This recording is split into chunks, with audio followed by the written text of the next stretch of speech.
आप लोगों का किसी का कोई क्वेश्चन है इसमें?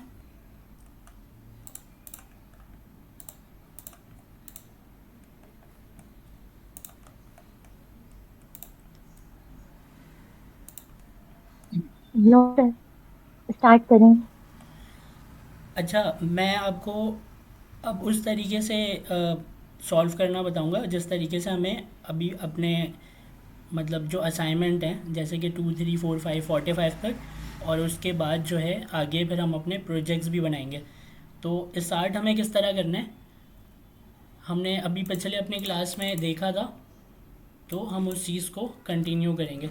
करना हमें ये है कि हम सबसे पहले जाएंगे अपने गिटहब में, और गिटहब में जाने के बाद एक नई रिपॉजिटरी बनाएंगे।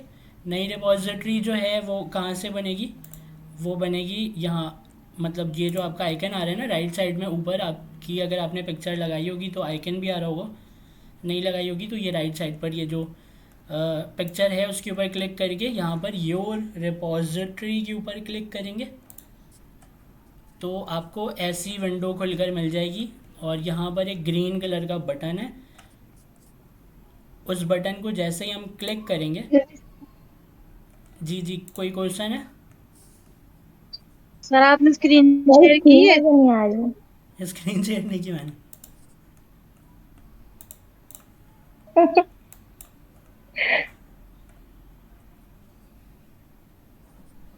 अभी अभी देखें। जी अब आ गई। चलें फिर से करते हैं। तो हम क्या करेंगे, सबसे पहले हमें ये करना है कि अपने गिटहब के अंदर आएंगे, और गिटहब के अंदर आने के बाद राइट साइड पर जो ऊपर यहाँ पर मेरा मतलब मेरी तस्वीर बनी आ रही है, आप लोगों ने अगर लगाई होगी तो आपकी आ रही होगी, वरना यहाँ पर एक पिक्चर बनी आ रही होती है, तो वहाँ पर हम क्लिक करेंगे। ठीक है, राइट साइड पर सबसे ऊपर तो हमारे पास एक ऐसा टैब खुलकर आएगा। उस टैब में योर रिपॉजिटरीज ऐड अकाउंट के नीचे योर रिपॉजिटरीज के ऊपर क्लिक करेंगे तो ये हमें ले जाएगा हमारे रिपॉजिटरी वाले पेज में, जहाँ पर हमारी सारी रिपॉजिटरी रखी है। मुझे पता है ये सारी चीज़ें आप लोगों को पता है, लेकिन हम एक एक स्टेप करके मतलब इस तरीके से चलेंगे। अभी हमें क्या करना है, एक नई रिपॉजिटरी बनानी है। तो नई रिपॉजिटरी कैसे बनेगी, न्यू का जो बटन है उसको हम क्लिक करेंगे, और क्लिक करने के बाद हम यहाँ पर लिखेंगे अपनी रिपॉजिटरी का नाम। तो मैं यहाँ पर लिख रहा हूँ 45।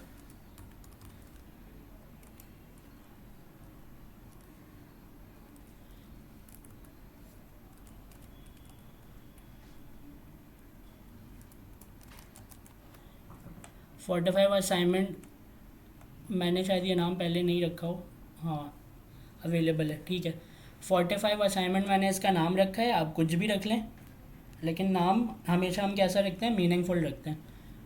तो मैंने 45 असाइनमेंट यहाँ पर लिख दिया। उसके बाद फिर मैं क्रिएट रिपॉजिटरी को क्लिक करके इस रिपॉजिटरी को क्रिएट कर लूँगा। अब मेरे पास जो स्क्रीन आई है ना, तो वो स्क्रीन आई है ऐसी, यहाँ पर कुछ भी नहीं है और मुझे कुछ इन्फॉर्मेशन मिल रहा है। यहाँ पर वो मुझे बता रहे हैं कि जो मैंने नई रिपॉजिटरी अपनी बनाई है तो उसकी लोकेशन ये है, मतलब ये वाली लोकेशन जो है ये आपकी इस रिपॉजिटरी का एड्रेस है। और इस रिपॉजिटरी के अंदर अभी कुछ भी नहीं है, हमें कुछ बेसिक से इंस्ट्रक्शन दे रहे हैं वो, कि आप यहाँ पर मतलब रिपॉजिटरी अगर आपको अपने कंप्यूटर में से पुश करने हैं चीज़ें, तो आप इस स्टेप को फॉलो करेंगे तो आप पुश कर सकते हैं ये चीज़ें। ये हम जितने भी क्वेश्चन सॉल्व करेंगे तो इनको हम देखते जाएंगे, लेकिन क्वेश्चन सॉल्व करना किस तरीके से, इस तरीके से। सबसे पहले क्या करना है, हमें गिटहब में आना है, रिपॉजिटरी बनानी है। जब हम नई रिपॉजिटरी बनाएंगे तो हमारे पास ऐसी स्क्रीन आएगी, मतलब ये वाला पेज खुलकर आ जाएगा हमारे गिटहब का। अब हमें जाना है अपने अगले स्टेप में। वो स्टेप क्या चीज़ है, हम अपने डेस्कटॉप के ऊपर एक फ़ोल्डर बनाएंगे। उस फोल्डर का नाम क्या रखेंगे, क्लोन रखेंगे। आप कुछ भी रख सकते हैं, मैं क्लोन इसलिए ले रहा हूँ क्योंकि मैं इसको अभी क्लोन करूँगा। ठीक है, तो मैंने क्लोन का एक फ़ोल्डर ही अलग बनाया है, और क्लोन के अंदर मैं जाऊँगा। अंदर जाने के बाद अब मुझे यहाँ पर जो है ना उस रिपॉजिटरी को क्लोन करके लेकर आने हैं। तो किस तरह लेकर आऊँगा मैं? सबसे आसान प्रोसेस, CMD लिखूँगा यहाँ पर जो एड्रेस बार था उस पर मैंने क्लिक किया, तो वहाँ पर सारी चीज़ें मिटाकर CMD मैंने लिखा, इसको एंटर किया। एंटर करने के बाद मेरे पास एक कमांड प्रॉम्प्ट ओपन हो गया। इस कमांड प्रॉम्प्ट में मैं यहाँ पर लिखूँगा गेट क्लोन, यही लिखूँगा ना? क्या लिखूँगा बताएं आप लोग?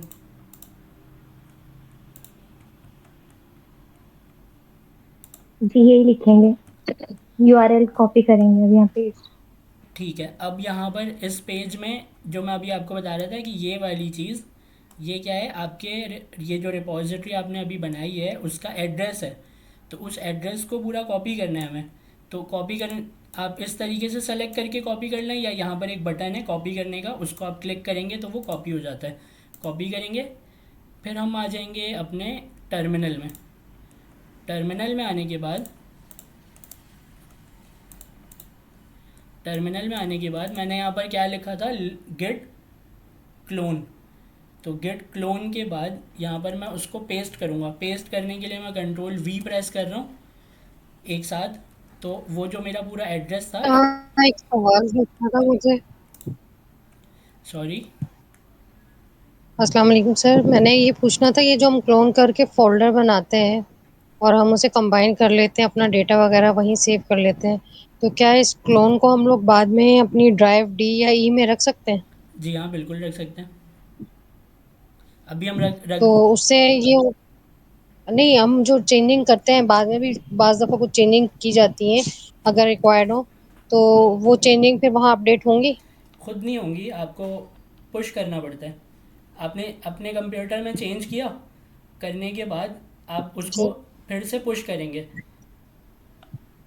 अच्छा, तो जब जब ठीक है आप सर, बताइए आप। जब आप पुश करेंगे तो वो आपके रिपॉजिटरी में अपडेट हो जाएगी वो चीज़। तो अच्छा क्या है कि यहाँ पर हम अभी क्लोन तक पहुँचे और हमने कमांड प्रॉम्प्ट में गेट क्लोन और अपना एड्रेस जो है वो पेस्ट किया है, और उसके बाद एंटर करेंगे। तो करते साथ ही पीछे मुझे नज़र आ रहा है कि 45 असाइनमेंट का एक फ़ोल्डर बन चुका है, पहले यहाँ पर नहीं था, और रिपॉजिटरी का नाम भी मेरा यही था। तो मुझे उसने एक 45 असाइनमेंट के नाम के फ़ोल्डर बना के दे दिया। तो मैं अब अपनी इस कमांड प्रॉम्प्ट को क्लोज़ कर लूँगा और 45 असाइनमेंट के अंदर आ जाऊँगा। तो मुझे यहाँ पर डॉट गेट की जो ये वाली फ़ाइल है ना, ये वाली फ़ाइल मुझे नज़र आ रही है। और मुझे क्यों नज़र आ रही है? लोगों को ये चीज़ नज़र नहीं आएगी, क्योंकि उनके विंडोज़ में ना ऑप्शन बंद होता है, शो हिडन फाइल का ऑप्शन होता है बंद, उनके पास आ रहा होता है इस तरह, उनको नज़र नहीं आता। ये जो डॉट गेट है ये बंद तो चुका है, लेकिन यहाँ पर ये नज़र नहीं आ रही है। ये क्यों? क्योंकि ये हिडन फाइल है। तो हिडन फाइल को हम ओपन करते हैं किस तरह? मेरे पास विंडोज़ 11 है तो उसमें ऑप्शन इस तरह है, आपके पास विंडोज़ 10 है तो उसमें भी आपके पास ऑप्शन होगा, इस तरफ ऊपर ही होगा। तो ऊपर या तो व्यू लिखा होगा, तो व्यू को जब आप क्लिक करेंगे तो वहाँ पर वो आपको ऑप्शंस दे देगा। मेरे पास यहाँ ये जो 3 डॉट नज़र आ रहे हैं, इस 3 डॉट के अंदर ऑप्शन है, तो मैं इसके अंदर जाऊँगा। मुझे पहुँचना कहाँ पर है? फोल्डर ऑप्शंस वाले टैब में, इसमें स्क्रीन आनी चाहिए फोल्डर ऑप्शन वाली। इसके सेंटर में व्यू है, इस व्यू के अंदर मुझे यहाँ पर show hidden files folder and drive, इसके ऊपर मुझे चेक कर देना है।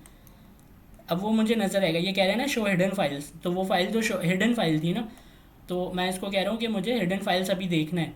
तो मैंने इस ऑप्शन को चेक करके और ओके कर दिया। तो अब वो मुझे डॉट गेट का जो फोल्डर है वो मुझे अब नज़र आएगा। अच्छा, अब उसके बाद ये है कि हम अपना काम शुरू करेंगे। तो हमने अपनी जो लास्ट क्लास है उसमें क्वेश्चन नंबर 2 आई थिंक वो कर लिया था, पर्सनल मैसेज। तो ये क्वेश्चन नंबर 2 हमने सॉल्व कर लिया था, लेकिन ये क्वेश्चन इतना मतलब बड़ा नहीं है, तो इसलिए हम इसको दोबारा से सॉल्व कर लेते हैं। करना हमें सिर्फ ये है कि फ़ोल्डर बना लेते हैं। फ़ोल्डर बनाकर यहाँ पर मैं लिख लेता हूँ क्वेश्चन नंबर 2। अच्छा, क्वेश्चन नंबर 2 जो है ना, मैंने बहुत अच्छे से नाम लिखा है। देखिए नाम हमेशा ना मीनिंगफुल और अच्छा ही रखना है आप लोगों को।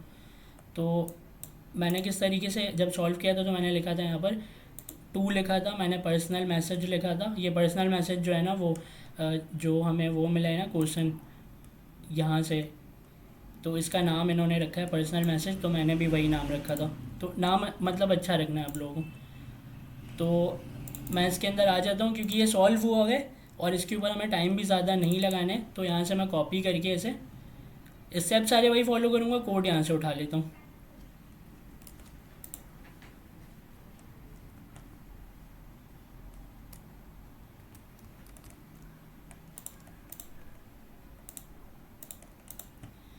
अच्छा, अब हम आ गए क्वेश्चन नंबर 2 के फोल्डर में। तो यहाँ तक तो आप सबको समझ में आ रहा है ना कि हमने एक रिपॉजिटरी क्लोन कर ली और उसके अंदर हम आ गए। आने के बाद हमने एक फ़ोल्डर बनाया क्वेश्चन नंबर 2 के नाम से, और क्वेश्चन नंबर 2 के अंदर अब मैं आ गया। और आने के बाद मैं यहाँ पर VS कोड को ओपन कर रहा हूँ। यहाँ तक सबको क्लियर है ना?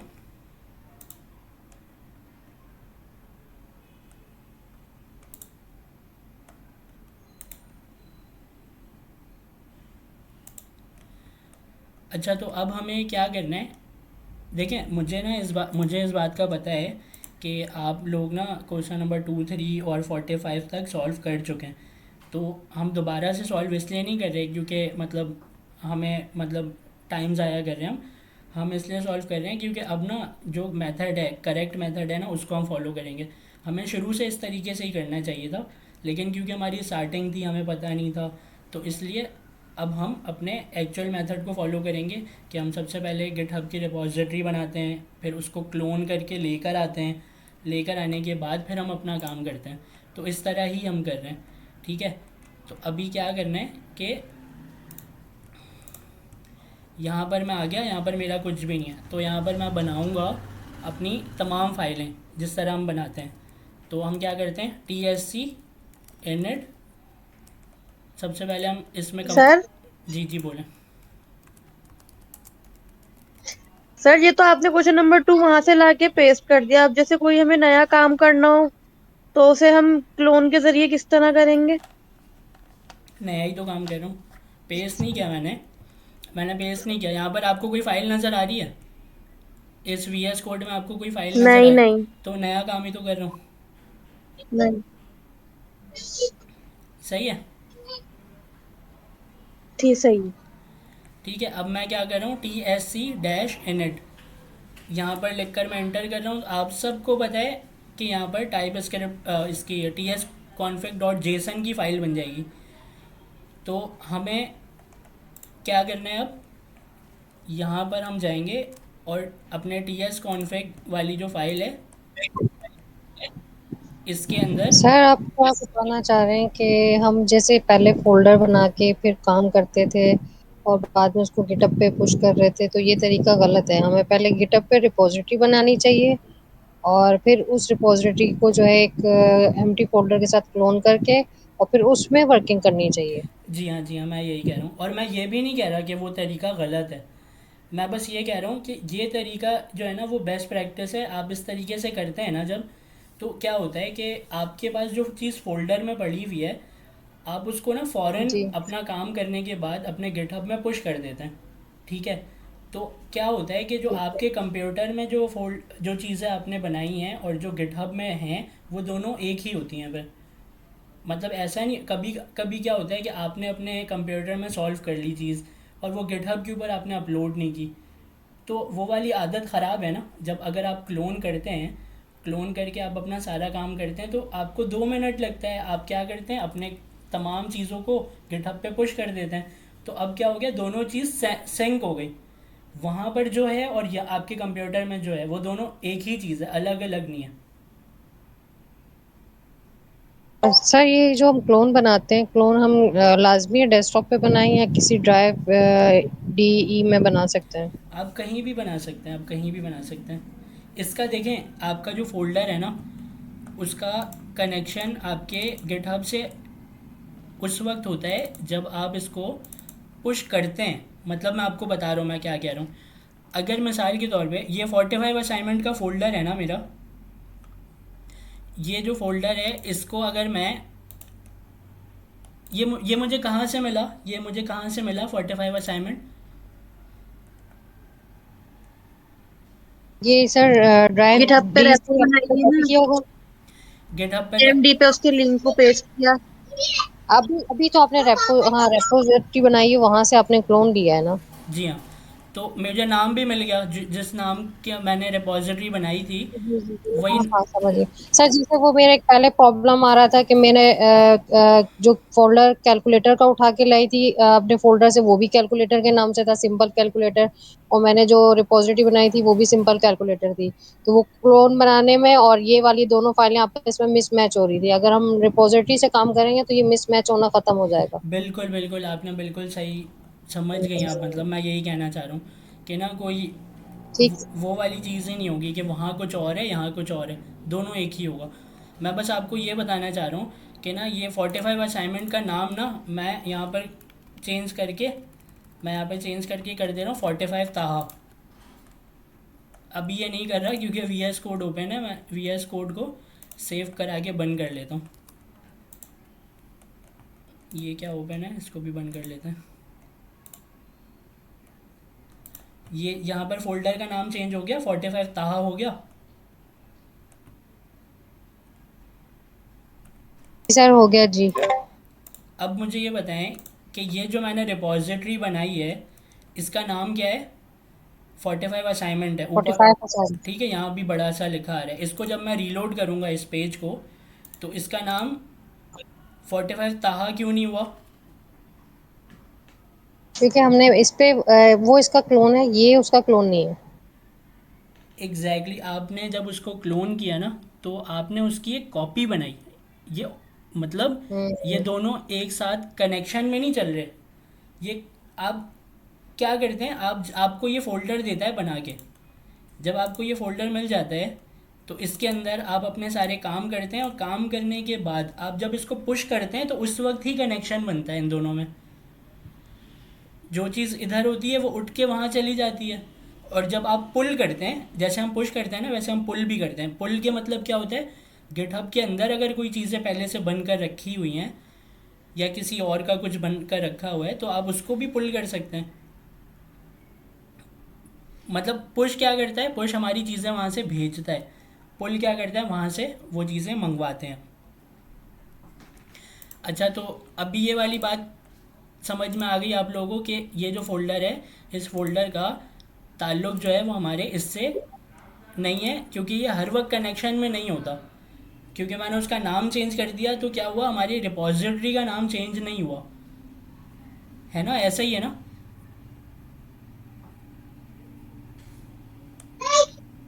जी, इधर सेम रखने में ज्यादा वो है क्योंकि फिर कंफ्यूजन हो जाती है। एग्जैक्टली आपको ऐसा करना नहीं है, मैं आपको बता रहा हूँ, मैं आपको इसलिए बता रहा हूँ कि आपके माइंड में ये ना हो कि यहाँ पर हम नाम चेंज करेंगे तो खुद ब खुद वहाँ पर चेंज हो जाएगा। ऐसा नहीं होता। अभी मुझे वहाँ से नाम कॉपी कर लेता हूँ ताकि एक ही रहे दोनों।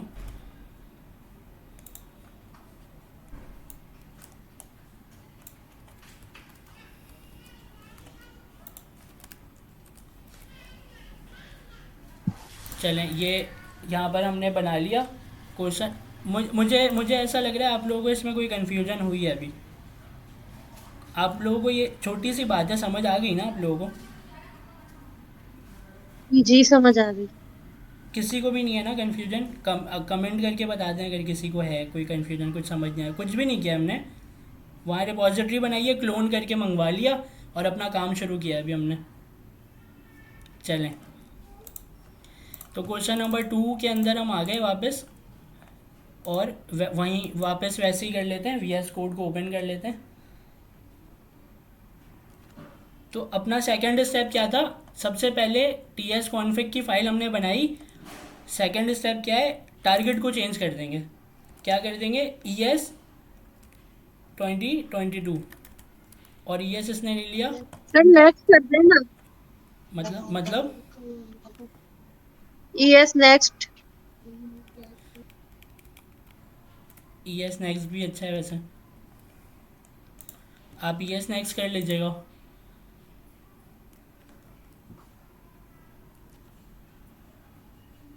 अच्छा देखें, आप लोग ना वैसे ना आप लोगों के जहन में ये बात आती है कि ई एस 23 क्यों नहीं करते, अभी तो 24 चल रहा है। 2022 क्यों करते हैं? Yes sir. जी सर, आज मेरे जहन में आई थी ऑप्शन देख के कि जब 23 24 है तो 22 क्यों करते हैं। क्योंकि ना सर मेरे ख्याल से शायद ये आपने बताया था लेटेस्ट वर्जन यही है। नहीं नहीं, यहाँ पर देखिए ना, मैं आपको दिखाऊं। इधर तो 2023 2023 भी आ रहे हैं। तो 2022 रिकमेंडेड है, इसलिए हम करते हैं।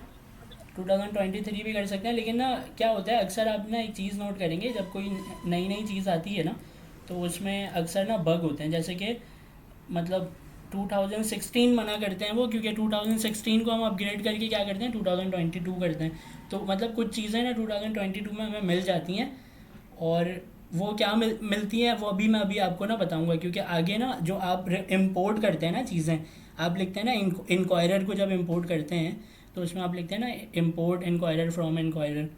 तो ये जो सिंटैक्स है ना, लिखने का तरीका, ये ES 2022 में हम यूज़ करते हैं मॉड्यूल टाइप को। लेकिन जो वो पुराना वाला जो था ना, वो था कॉमन जेएस। तो कॉमन जेएस जो है, जिसमें सर जिया हमें कह रहे थे, आपको याद होगा, सर जिया हमें कह रहे थे कि आप लोग मतलब नई चीज़ों को पढ़ रहे हैं, तो आप पुराने चीज़ों को, अच्छा ही है, आप पुरानी वाली चीज़ों को नहीं देख रहे, आप नई चीज़ों को पढ़ रहे हैं। याद है आपको, उन्होंने एक लाइव में कहा था। तो आपको टेंशन लेने की ज़रूरत नहीं है कि पहले क्या था, अभी आप इस पर फोकस करें कि अभी क्या है। याद है आप लोगों को, लाइव में कहा था उन्होंने।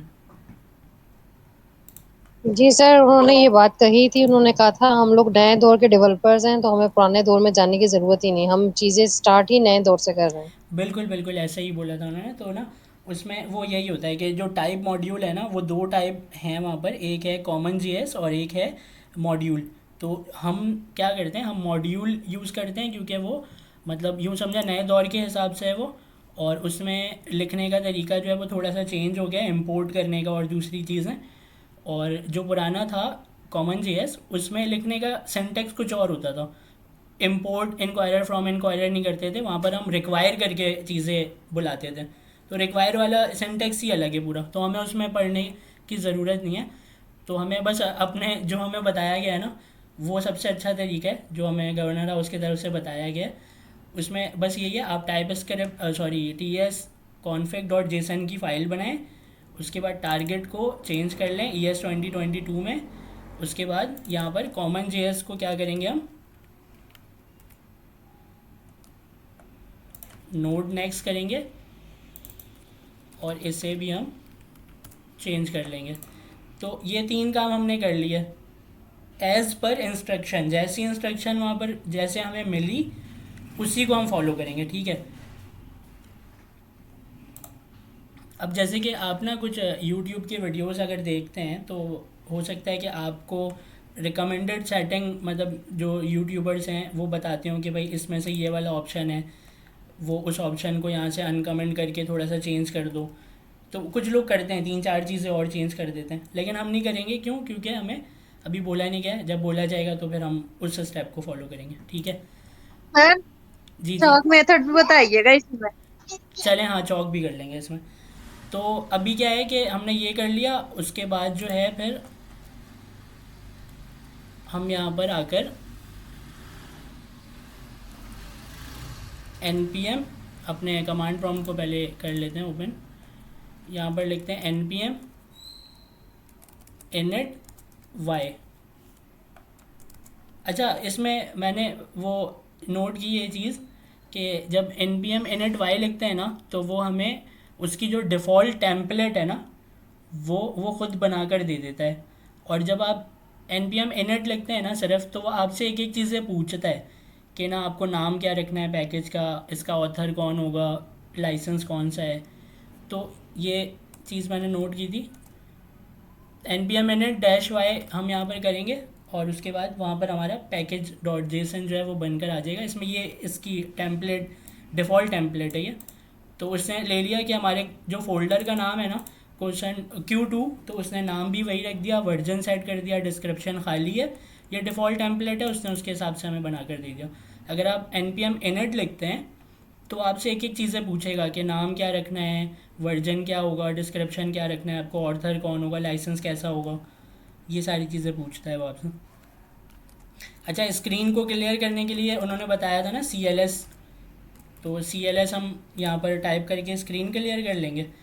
और उसके बाद मैं ये एक क्वेश्चन सॉल्व कर लूँ और उसके बाद ना मैं आप लोगों को थोड़ा सा वो बताता हूँ कि टर्मिनल में जो है ना वो डायरेक्टरीज में अक्सर हम कंफ्यूज हो जाते हैं, तो वो टर्मिनल की डायरेक्टरी भी थोड़ा देख लेते हैं क्योंकि वो भी आप लोगों को समझना बहुत ज़रूरी है। अच्छा, अभी क्या करना है हमें बताएं।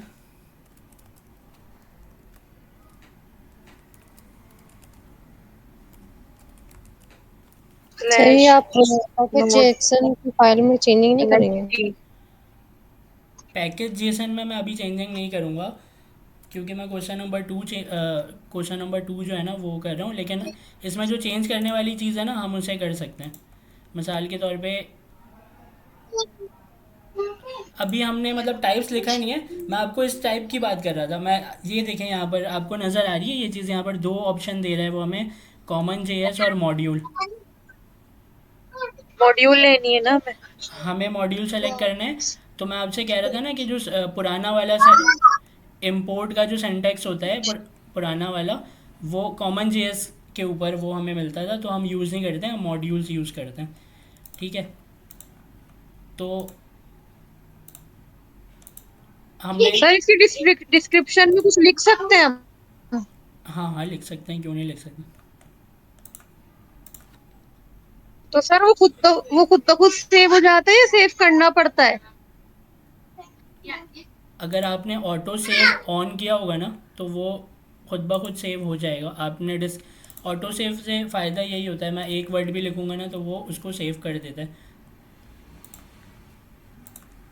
अच्छा, तो अब हम क्या कर रहे थे कि हमने बना लिया अपना ts config की फ़ाइल बना ली, पैकेज जेसन बना लिया, लॉग जेसन बना लिया, नोड मॉड्यूल्स बना लिया।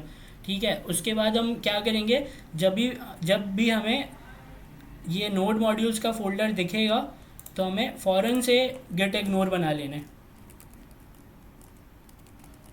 सर हम जितने भी काम करेंगे या असाइनमेंट्स बनाएंगे हम ये आपके तरीके से बना सकते हैं ना, नोड मॉड्यूल्स और पैकेज लॉग जैसन, क्योंकि उन लोगों के मेथड तो मुझे समझ में नहीं आ रहे। नहीं नहीं देखें, अच्छा हाँ मैं आपको बता रहा हूँ कन्फ्यूजन क्या है। कन्फ्यूजन ये होती है कि हम लोग अभी बिगनर है ना, तो हम लोग बहुत सारी चीज़ें जब देखते हैं ना तो कंफ्यूज हो जाते हैं। मैं आपको तभी कह रहा हूँ कि जो सबसे बेस्ट मेथड है ना, सबसे बेस्ट मेथड है वो कौन सा है, वो वही वाला है जो गवर्नर हाउस में हमें बताया गया है, और जो उसमें बताया गया है हमें, जो सर अमीन आलम ने हमें जो दूसरी स्लाइड दी है, उस दूसरी स्लाइड में हमें जो चीज़ बताई गई है वो सबसे बेस्ट मेथड है। तो हमें क्योंकि इस तरीके से बताया गया था ना कि पहली वाली स्लाइड याद है आप लोगों को, उसमें बोला था कि आप ये जेसन की फ़ाइल बनाएं कॉन्फ़िग की, फिर पैकेज जेसन बनाएं, फिर गेट इग्नोर और ये सारी चीज़ें बनाएं। तो जो रिकमेंडेड वही है हमारे लिए, सबसे बेस्ट वही है जो हमें वहाँ से बताया गया। ठीक है, क्योंकि देखें जब हमें एडवांस जब करने की ज़रूरत होगी ना तो वो हमें सारी चीज़ें उस हिसाब से बताएंगे फिर। क्योंकि आपको याद होगा जब क्वेश्चन नंबर 2 और ये सारी चीज़ें सॉल्व कर रहे थे तो उस वक्त वो जो पहली वाली टाइप स्क्रिप्ट की स्लाइड हमें मिली थी, तो उसमें उसमें अगर मैं गलत नहीं हूँ तो उसमें उन्होंने ये नहीं बताया था कि हमें ES चेंज करके 2022 करना है, ये हमें बाद में बताया गया था। तो वो मतलब स्टेप बाय स्टेप बताते रहते हैं कि भाई अब इस तरीके से आ जाओ, अब लेवल अप कर लो अपना।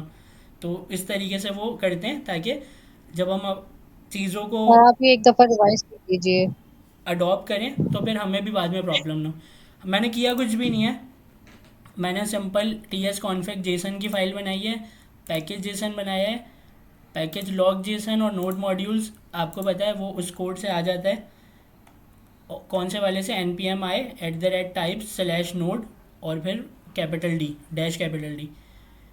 उसके बाद जो है फिर गेट इग्नोर की फ़ाइल, इसलिए मैं कह रहा हूँ ज़रूरी है क्योंकि हमें नोड मॉड्यूल्स जो है ना वो गिटहब के ऊपर अपलोड नहीं करना है।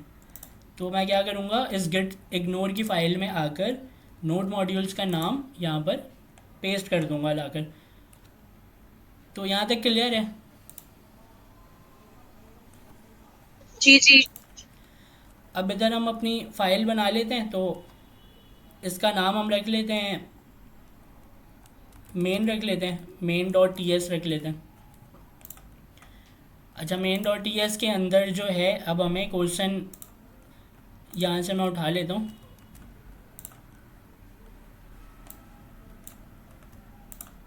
सर ये तो कर लिया था हमने। हाँ, ये हमने कर लिया था। हम सिर्फ जो है ना मेथड्स देख रहे हैं कि हमने क्या क्या चीज़ें की थी। तो यहाँ पर इस क्वेश्चन में इन्होंने क्या बोला था कि पर्सन नेम का वेरिएबल जो है उसको हमने बनाया है, उसके अंदर वैल्यू रखी है ताहा, और कंसोल डॉट लॉग करा दिया हमने। बैक टिक के अंदर अपना मैसेज लिखा है हेलो, और उसके बाद ये हमने डॉलर साइन और कर्ली ब्रेसेस के अंदर जैसे हम वेरिएबल मेंशन करते हैं, तो यहाँ पर हमने वेरिएबल अपना लिख लिया जिसकी वैल्यू थी ताहा, और would you like to learn some Python today, जो मैसेज था वो हमने एज इट इज़ पेस्ट कर दिया। तो ये तो आप सबों ने कर भी लिया है और इसमें आप लोगों को कोई कन्फ्यूजन भी नहीं है। क्लियर है ना? इसमें तो कोई एक्सप्लेन करने की ज़रूरत नहीं है ना।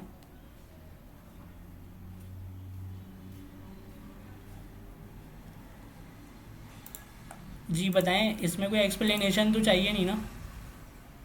मैसेज पे बता दें।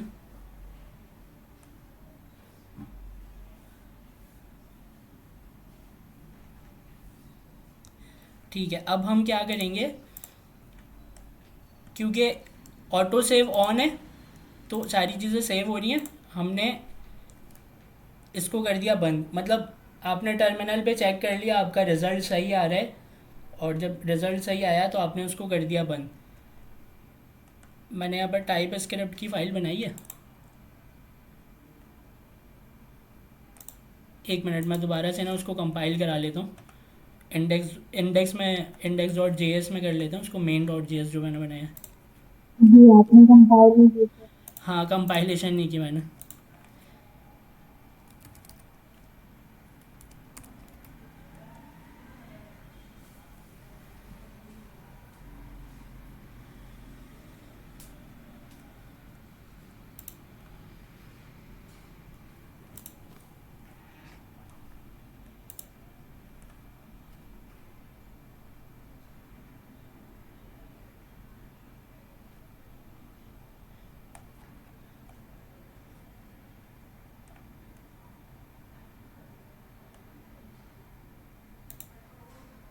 सही है। आप हमारी फाइल के आगे तो जब इस तरह बना रहे हैं साथ में यू लिखा हुआ आ रहा है, आपकी फाइल में क्यों नहीं आ रहा?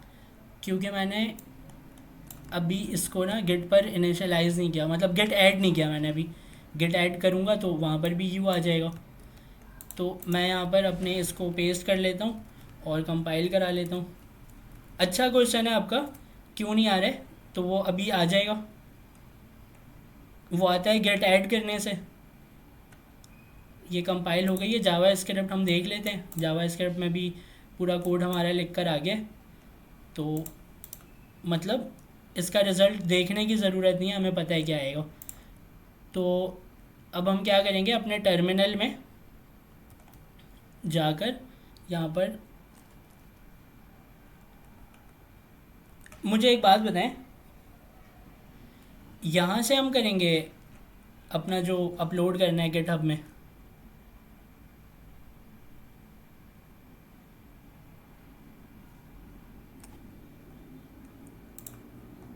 यस सर, सीएमडी में करेंगे ना।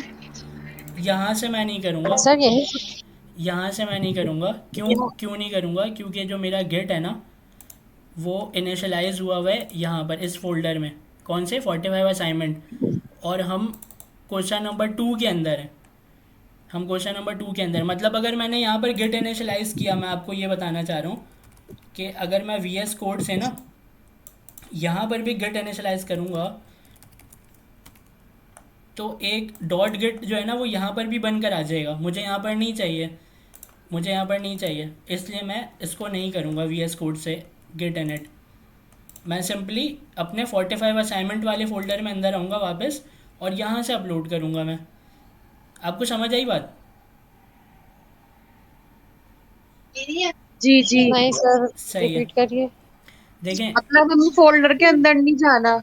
हाँ, हमें इस क्वेश्चन नंबर 2 के अंदर दोबारा से गिट इनिशियलाइज़ नहीं करना है, क्योंकि जब हमने गिट को क्लोन किया था तो गिट के क्लोन में हमें मिला था 45 असाइनमेंट का फ़ोल्डर।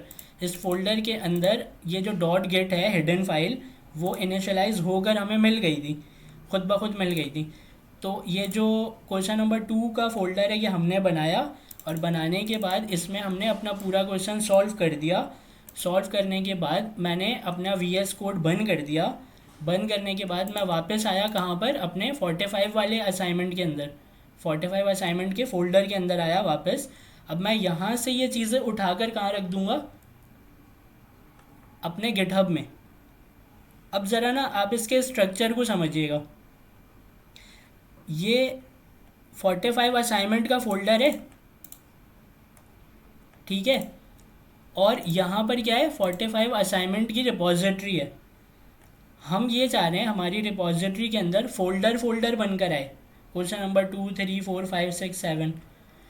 तो हम क्या करेंगे कि अपने 45 असाइनमेंट के अंदर आकर इस 45 असाइनमेंट के अंदर से हम इसको गिट पुश करेंगे। तो जब गिट पुश करेंगे ना तो स्ट्रक्चर दोनों का सेम होगा। कैसे होगा सेम, 45 असाइनमेंट के अंदर क्या मिल रहा है हमें, क्वेश्चन नंबर 2 का फ़ोल्डर, ठीक है। यहाँ पर हमें 45 असाइनमेंट के अंदर भी क्वेश्चन नंबर 2 का फ़ोल्डर मिलेगा। तो हमें ऐसा ही तो चाहिए, फ़ोल्डर फ़ोल्डर करके चाहिए ना हमें। तो इस दोनों का स्ट्रक्चर अब हमें समझ में आ गया कि 45 असाइनमेंट रिपॉजिटरी है, उसको जब मैंने क्लोन किया तो मुझे ये फ़ोल्डर मिला 45 असाइनमेंट का। जब मैं इसके अंदर गया, मैंने अपना एक नया फ़ोल्डर बनाया और काम ख़त्म करने के बाद मैं वीएस कोड को बंद करके वापस आ गया। और अब मैं यहाँ पर आऊँगा अपने इसमें एड्रेस बार के ऊपर, यहाँ पर मैं cmd करके यहाँ से मैं करूँगा गिट इनिट करेंगे। पहले मुझे ये बताएं, आप लोगों को ये बात समझ में आई? जी जी और आपको? सर एक बात जी जी डॉट गिट का फोल्डर, ये हिडन फोल्डर, ये तो अलग है, और वो जो हमने अपने क्वेश्चन में गिट इग्नोर की फाइल बनाई है, दोनों अलग अलग है ना? जी अलग है। गिट इग्नोर का काम ये है कि वो आपके नोड मॉड्यूल्स के फ़ोल्डर को गिट हब में जाने से रोकता है, ठीक है। और जो गिट इनिट है ना, ये गिट इनिट जब आप लिखते हैं तो आपको ये फ़ोल्डर मिलता है, ये वाला डॉट गिट का हिडन फोल्डर, ठीक है। इसके अंदर भी चीज़ें होती हैं, देखें यहाँ पर क्या क्या चीज़ें रखी हुई हैं। यहाँ पर head, description, config, objects, info, hook, ये सारी चीज़ें इस फोल्डर के अंदर रखी हुई हैं, लेकिन इससे हमारा कोई लेना देना नहीं है। तभी तो ये फ़ोल्डर ऐसा है कि उसको हिडन रखा हुआ है इन्होंने, हमने ऑप्शन से ऑन करके इसको देखा है, वरना ये फ़ोल्डर हिडन होता है। तो मैं अभी ये बात नहीं कर रहा था, मैं ये कह रहा था कि आपको स्ट्रक्चर समझ में आया। 45 असाइनमेंट के अंदर एक फ़ोल्डर बनाया, काम ख़त्म करके वीएस कोड बंद करके वापस इधर आ गए। तो जब मैं इसको यहाँ से पुश करूँगा तो मुझे रिपॉजिटरी में भी सेम स्ट्रक्चर मिलेगा। 45 असाइनमेंट के अंदर रिपॉजिटरी के अंदर एक फ़ोल्डर बनकर आएगा और उसके अंदर मेरी चीज़ें रखी होंगी। ये जो कन्फ्यूजन होती है ना कि फ़ोल्डर किस तरीके से बनाएंगे, क्या करेंगे, तो ये कह रहा हूँ मैं, ये आपको समझ में आ गया? जी सर क्लियर है। ठीक है, तो अभी क्या है कि हम इसे सिंपली पुश कर दें। यहाँ पर मैं आ जाऊँगा वापस अपने, मेरा माउस किधर,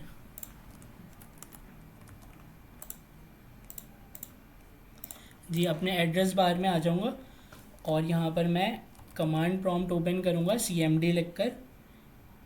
कमांड प्रॉम्प्ट में मैं यहाँ पर, मैं आपसे ये पूछ रहा था कि मैं यहाँ पर गेट इनिट दोबारा से लिखूँ। सर गिट ऐड डॉट लिखेंगे ना अब तो शायद। मुझे ये बताएं, गेट इनिट दोबारा से क्यों नहीं लिखूँ? क्योंकि सर इसमें ऑलरेडी डॉट गिट की फाइल बन चुकी है। बिल्कुल बिल्कुल बिल्कुल बिल्कुल, यही बात है। इनिशियलाइज हो चुका है एक दफ़ा, तो री इनिशियलाइज़ क्यों करना है?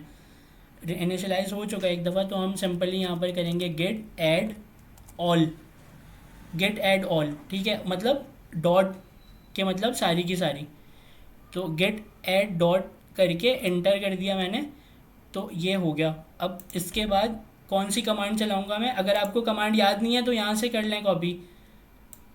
ये हमने कर लिया गेट ऐड, उसके बाद गेट कमिट को यहाँ से कॉपी पेस्ट करके एंटर। तो वो हमें कह रहा है कि 6 फाइलें जो हैं वो हम इसको मिल गई हैं, उसके अंदर 163 इंसर्शन है। अब यहाँ पर गेट ब्रांच, ये वाला कोड हम यहाँ से कॉपी करके इसको भी पेस्ट करके एंटर कर देंगे। फिर अपनी ये जो हमारी गेट रिमोट ऐड वाली लाइन है, गेट रिमोट ऐड, और हमारा जो ये ओरिजिन के बाद पूरा ये एड्रेस है इसका, इसको हम कॉपी पेस्ट करके एंटर करेंगे। उसके बाद git push u main origin, इसको कॉपी पेस्ट करके एंटर करेंगे। तो मुझे एक मैसेज मिलेगा। वो मैसेज क्या है, मैं ज़रा आपको इधर ऐसे करके दिखाता हूँ। मैसेज क्या है, यहाँ पर लिखा आ रहा है कि डन हो चुकी है, जो आप भी भेजना चाह रहे थे वो चीज़ वहाँ पर चली गई है। तो मेरा काम हो गया ख़त्म। अब मैं सिंपली अपने गिटहब में जाऊँगा, इसको रिफ़्रेश करूँगा और चेक करूँगा कि यहाँ पर मेरा Q2 जो है वो फ़ोल्डर आ चुका है। तो अब मुझे ये बात समझ में आ गई कि टेंशन लेने की ज़रूरत नहीं है मुझे। सिंपली मैंने क्या किया, वहाँ पर एक नया फ़ोल्डर बनाया, अपना काम सारा किया, VS कोड बंद किया, अपने 45 असाइनमेंट वाले फ़ोल्डर में आया और वहाँ से कमांड प्रॉम्प्ट की मदद से मैंने क्या कर दिया, उसको पुश कर दिया। तो अब मैं अपना क्वेश्चन नंबर 3 यहाँ पर क्या कर सकता हूँ, सॉल्व कर सकता हूँ, है ना? ऐसा ही है ना? जी और उसके लिए मैं क्या करूँगा, क्वेश्चन नंबर 3 का एक फ़ोल्डर बनाऊँगा और उस क्वेश्चन नंबर 3 को अपने गिटहब में ओपन करेंगे, सॉरी किस में ओपन करेंगे, VS कोड में ओपन करेंगे। सर, ये जो हम अभी ये काम कर रहे हैं, गैसिंग नंबर और ये कैलकुलेटर, ये सब हम क्लोन की एक ही फोल्डर में रख के कर सकते हैं ना?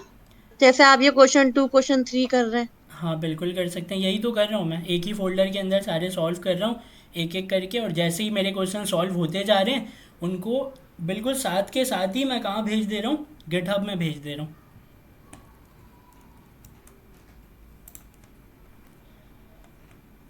तो क्वेश्चन नंबर 3 जो है उसमें सारा प्रोसेस वही करना पड़ेगा हमें। tsconfig.json बनाने हैं, उसके बाद हमें क्या करना है बताएं, उसके बाद क्या करना है, पैकेज डॉट जेसन की फ़ाइल बनानी है, फिर पैकेज लॉग जेसन, फिर नोड मॉड्यूल्स, फिर गेट इग्नोर, यही सारी फाइलें बनेंगी ना? जी सर। तो मैं अब टाइम बचाने के लिए मैं अभी क्या कर रहा हूँ, इसको कॉपी कर ले रहा हूँ।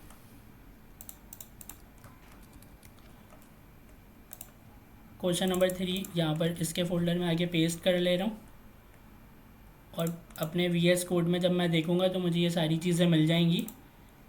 तो इसमें मैं पैकेज डॉट जेसन में आकर यहाँ पर जो मेरा नेम है ना उसको मैं Q3 कर लेता हूँ, ठीक है?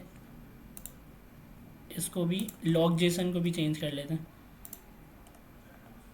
ठीक है? अब मुझे मतलब इसमें टाइम नहीं लगाना पड़ेगा, ये 22 हुआ हुआ है, नोड नेक्स्ट हुआ हुआ है। अब हम अपने टाइप स्क्रिप्ट में आते हैं और सिंपली टाइप स्क्रिप्ट की फ़ाइल बना लेते हैं।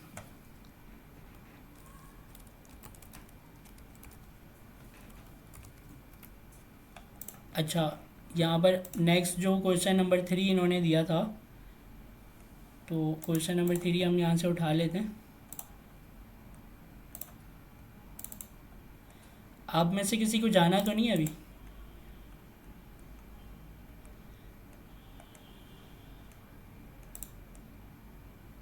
मुझे मैसेज में बता दें अगर किसी को जाना है, क्योंकि ना मैं वो बताना चाह रहा हूँ, क्लास अभी हो सकता है आधे घंटे और चले, तो मैं यहाँ पर वो बताना चाह रहा हूँ। ठीक है, किसी को भी नहीं जाना है ना? ठीक है, बस सही है।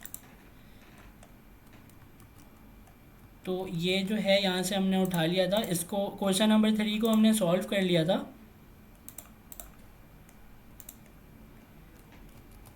और उसमें आप सबको पता है कि ये जो प्रॉम्प्ट है, ये कौन सा वाला प्रॉम्प्ट बना हुआ है, ये वेब पेज वाला प्रॉम्प्ट बना हुआ है। तो हमने इसको बहुत डिटेल में अपने लाइव में देख लिया था, सेकंड या फर्स्ट लाइव में। तो उसके बाद हमने जो चीज़ें चेंज कर दी थी वो इसमें अलर्ट को console.log कर दिया था।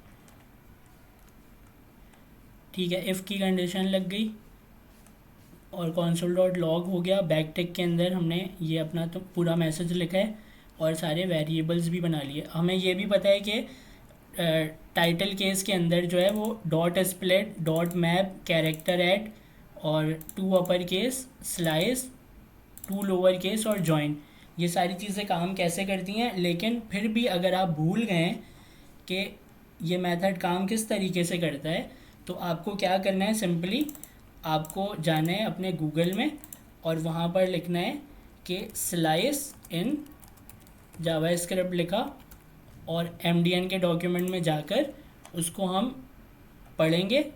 और अगर ये वाली चीज़ें 1-2 लाइन की डेफिनेशन होती है, इसको पढ़ेंगे।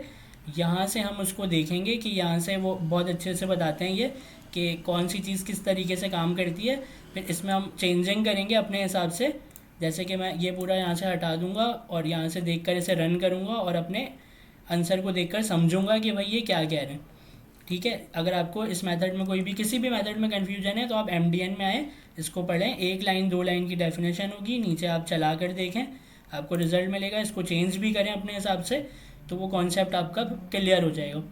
फिर भी नहीं समझ में आता है तो आप ChatGPT के पास जाएँ, उसको जाकर बोलें कि ChatGPT से ना आपको बहस करनी है। ठीक है, ChatGPT को आपको, अगर आपके माइंड में कन्फ्यूजन आ रही है कि ये स्लाइस का जो मेथड है तो इसको मेथड क्यों बोल रहे हैं, आप जाके उससे ये पूछें, क्योंकि इससे आप बहस नहीं कर सकते। इसमें आप देख सकते हैं, आपके माइंड में जब कोई भी सवाल है ना तो आप ChatGPT के पास जाएंगे और जाकर आप क्या बोलेंगे कि भाई ये जो स्लाइस है, जो मेथड है एरे का, तो वो मेथड क्यों है, वो प्रॉपर्टी क्यों नहीं है।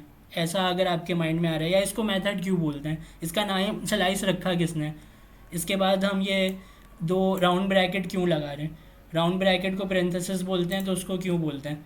ऐसे बहस करनी है। ठीक है, आप लोगों को किसके पास जाकर, ChatGPT के पास जाकर। सर आपसे एक सवाल पूछूं? जी जी बोलें।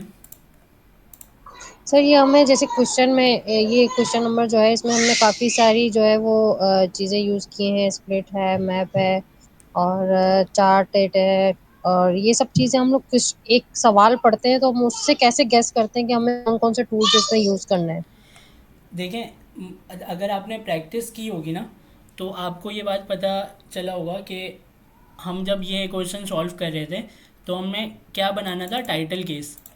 तो टाइटल केस में हमें सबसे पहले क्या करना था कि हमें टाइटल केस में जो है ना, जैसे कि मैंने लिखा है यहाँ पर ताहा अहमद लिख दिया या आपने अपना नाम लिख दिया, तो हमें सबसे पहले ये ज़रूरत पड़ी इस चीज़ की कि मैं इस स्ट्रिंग को एरे के अंदर कन्वर्ट करूँ। और एरे के अंदर कन्वर्ट करने के बाद फिर मैं उस एरे के इंडेक्स में उन दोनों चीज़ों को, जैसे कि ताहा अलग है, अहमद अलग है, इन दोनों को एरे के अलग अलग इंडेक्स नंबर पर रख कर डॉट मैप की प्रॉपर्टी से उसको एक एक करके बुलाऊं और कैरेक्टर उसके ज़ीरो को बड़ा कर दूं और बाकी के कैरेक्टर्स को छोटा कर दूं। फिर डॉट जॉइन की मदद से उसको क्या कर दूं, एरे को दोबारा से स्ट्रिंग में कन्वर्ट कर दूं।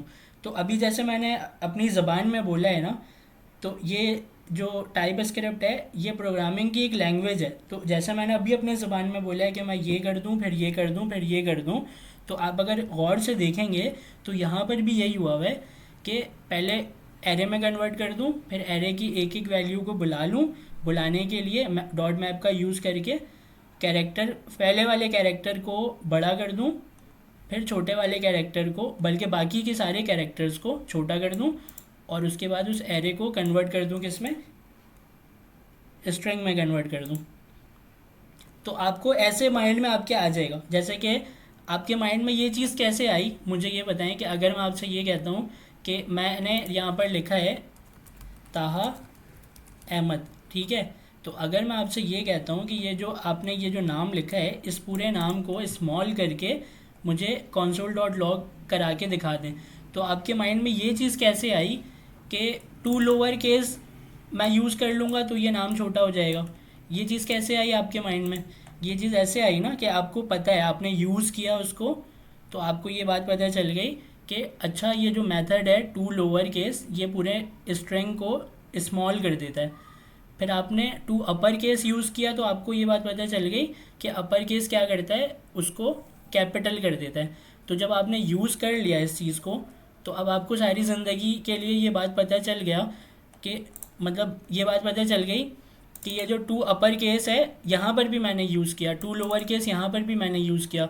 उसके यूज़ केसेस है ना उसके, कि कैरेक्टर ज़ीरो को जब छोटा करना था तो टू अपर केस दोबारा यूज़ किया मैंने, क्योंकि मुझे ये बात पता चल गई कि टू अपर केस से ही छोटा करूँगा मैं, टू लोअर केस से ही मैं छोटा करूँगा, टू अपर केस से ही मैं बड़ा करूँगा।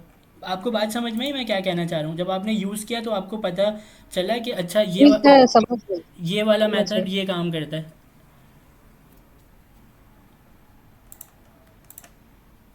अच्छा, ये क्वेश्चन भी सॉल्व हो गया हमारा। तो ये यहाँ पर नाम लिखा हुआ है और यहाँ पर स्मॉल कैपिटल टाइटल केस हो जाएगा, इफ़ की कंडीशन लगी हुई है, एल्स की कंडीशन लगी हुई है। आप मुझे जल्दी से ये बताएं, इसको देखना है टर्मिनल में या नहीं, क्योंकि इसके ऊपर ऑलरेडी हम बहुत टाइम लगा चुके हैं टाइटल केस में ना, पिछली वीडियोस में अपनी। तो आगे हम सर चलते हैं। नहीं। ठीक है, अभी क्या करना है, मेरा काम हो गया ना ख़त्म। अब मैं इसको कंपाइल करूँगा, टी एस सी इनिट करके कंपाइल करूँगा।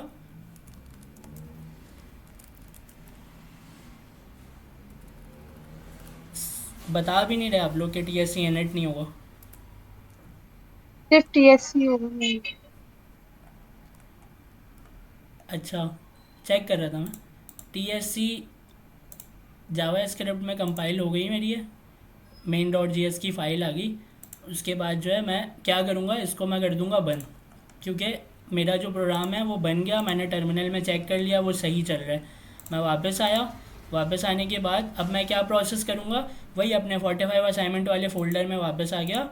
यहाँ से मैं CMD ओपन करूँगा। CMD ओपन करने के बाद यहाँ पर मैं क्या करूँगा बताएं।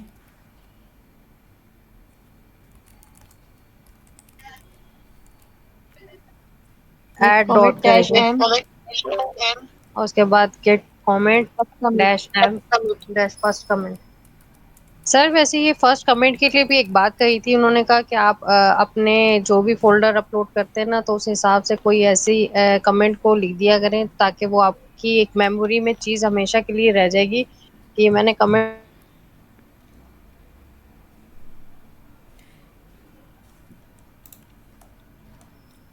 जी हाँ, जी हाँ, बिल्कुल ऐसा ही है, बिल्कुल सही उन्होंने बोला है। क्योंकि देखें, अगर मैं यहाँ पर लिख रहा हूँ ना सेकंड कमिट, तो सेकंड कमिट से ये बात समझ में आ रही है कि दूसरी दफ़ा कमिट की गई है, कोई चीज़ दूसरी दफ़ा कमिट की गई है। लेकिन अगर मैं इसको यहाँ पर चेंज करके ये लिख दूँ अपलोड, यहाँ पर मैं ये लिख दूँ कि अपलोडेड, और यहाँ पर मैं लिख दूँ क्वेश्चन नंबर 3। ठीक है, तो अब क्या होगा, क्वेश्चन नंबर 3 कमिट कर देता हूँ मैं, ये थोड़ा सही है। ठीक है, तो सेकंड कमिट थर्ड कमिट जो है ना, उससे बेटर क्या हो गया, क्वेश्चन नंबर 3 कमिट। अब यहाँ पर कमिट हो गया। कमिट के बाद अब हमें कौन सा कोड चलाना है, हमें यहाँ पर सिंपली गेट पुश करना है, git push dash u origin main.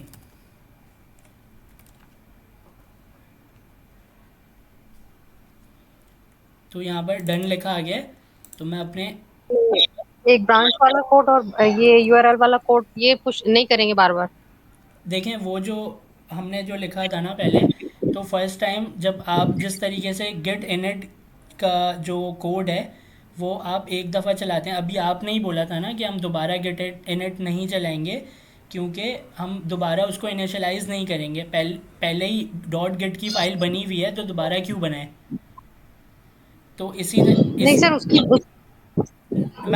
मैं आपको वही बता रहा हूँ। तो आगे के कुछ कोड, वो जो पूरा कोड हमें लिखकर मिला था, उसमें आगे के कुछ कोड भी ऐसे ही हैं, जिसमें जैसे कि आपको ना बार बार वो करने की ज़रूरत नहीं है।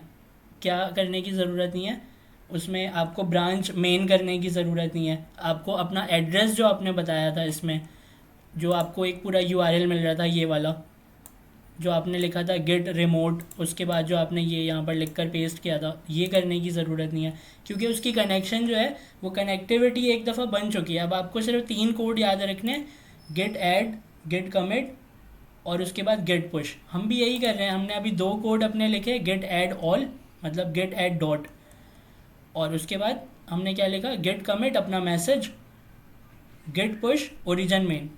उसने बोला कि भाई आपकी चीज़ वहाँ पर जा चुकी है। तो हम यहाँ पर देख लेते हैं, यहाँ से हम रिफ़्रेश करेंगे और क्वेश्चन नंबर 3 का भी फ़ोल्डर आ चुका है, उसके अंदर सारी चीज़ें आ चुकी हैं। तो अब मुझे ये बताएं, ये तरीका अच्छा है या नहीं है?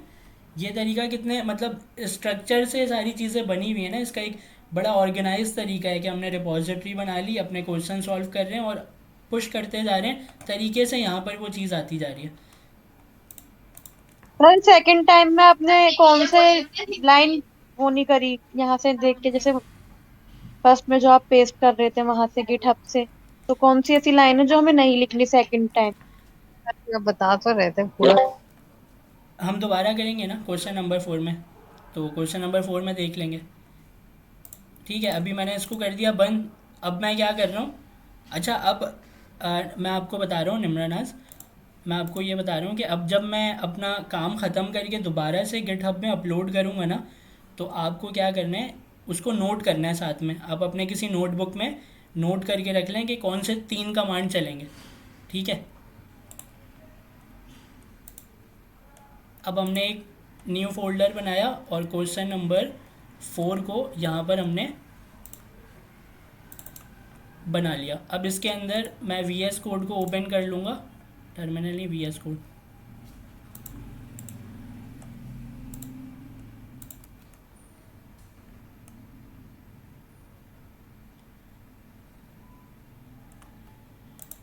तो यहाँ पर मैं क्या करूँगा, सबसे पहले अपने TS कॉन्फ़िग की फ़ाइल बनाऊँगा, package.json की बनाऊँगा, log की बनाऊँगा, उसके बाद नोड मॉड्यूल्स का फ़ोल्डर उसके साथ बनकर आएगा।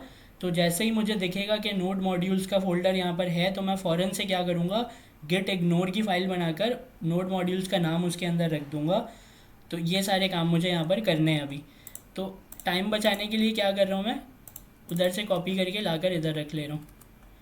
आपने ऐसा करना नहीं है, मैं आपको बता रहा हूँ, आपने ऐसा करना नहीं है। वैसे सर ये पूछना चाह रही थी कि ये क्या हम भी कर सकते हैं, और क्या ये 45 असाइनमेंट जितने भी थे सब में ये चीजें थी, तो ये सब अगर कॉपी पेस्ट करके सिर्फ अंदर क्वेश्चन नंबर जो हम फाइल का रिप्रेजेंट कर रहे हैं वो चेंज कर दें, तो इस तरह भी चलेगा? ओके होगा काम?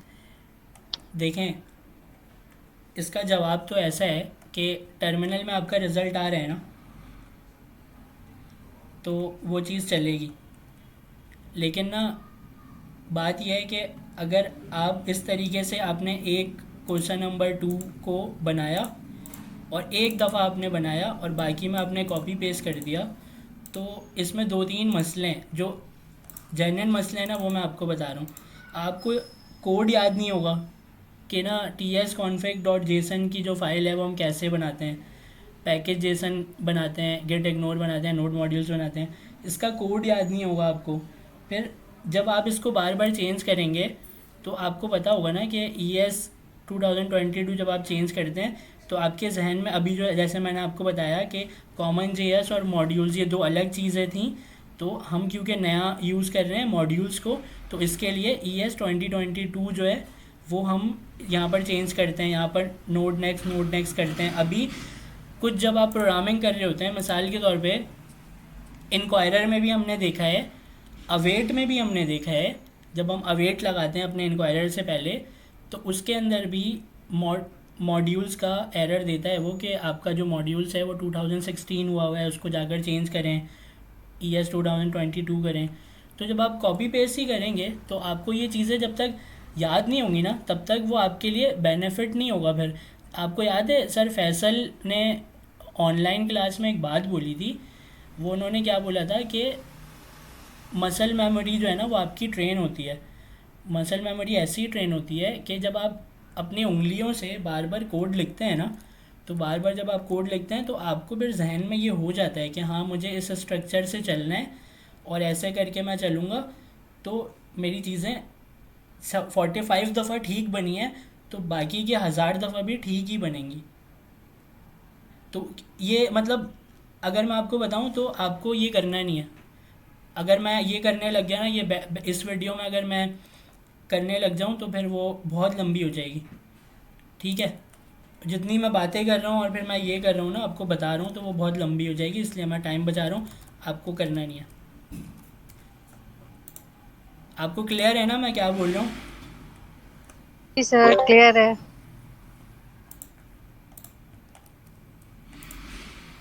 देखें, चीटिंग करने के तो बहुत सारे तरीके हैं, लेकिन चीटिंग नहीं करनी है हमें, मतलब सही से करना है।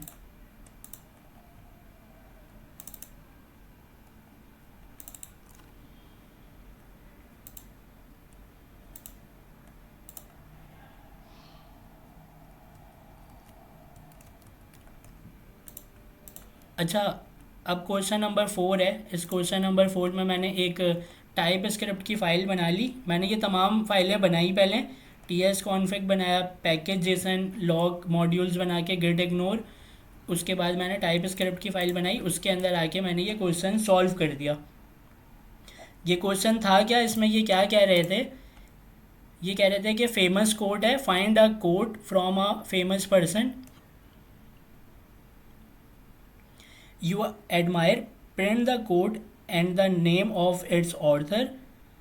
Your output should look like following including the quotation mark. नीचे ये एग्जाम्पल के लिए बता रहे हैं कि जब टर्मिनल में प्रिंट होकर आएगा तो ऐसे आएगा कि Albert Einstein once said a person who never made a mistake never tried anything new. ऐसे आना चाहिए टर्मिनल में। तो हमने यहाँ पर क्या किया, अपने पूरे क्वेश्चन को सॉल्व करने के बाद हमने यहाँ पर अपने जो भी मतलब वो था ऑथर, उसका नाम चेंज कर दिया, मतलब लिखा हमने, और उसके बाद उसका मैसेज लिख दिया आगे। ठीक है, तो इस तरीके से हमने ये वाला क्वेश्चन अपना सॉल्व कर दिया। इसको मैं कंपाइल करा लेता हूँ। मैं ऐसे भी टर्मिनल में चेक नहीं करूँगा चला के, क्योंकि आप सबको पता है इसका रिज़ल्ट क्या आएगा। मुझे आप जल्दी से बताएं इसका रिज़ल्ट क्या आएगा।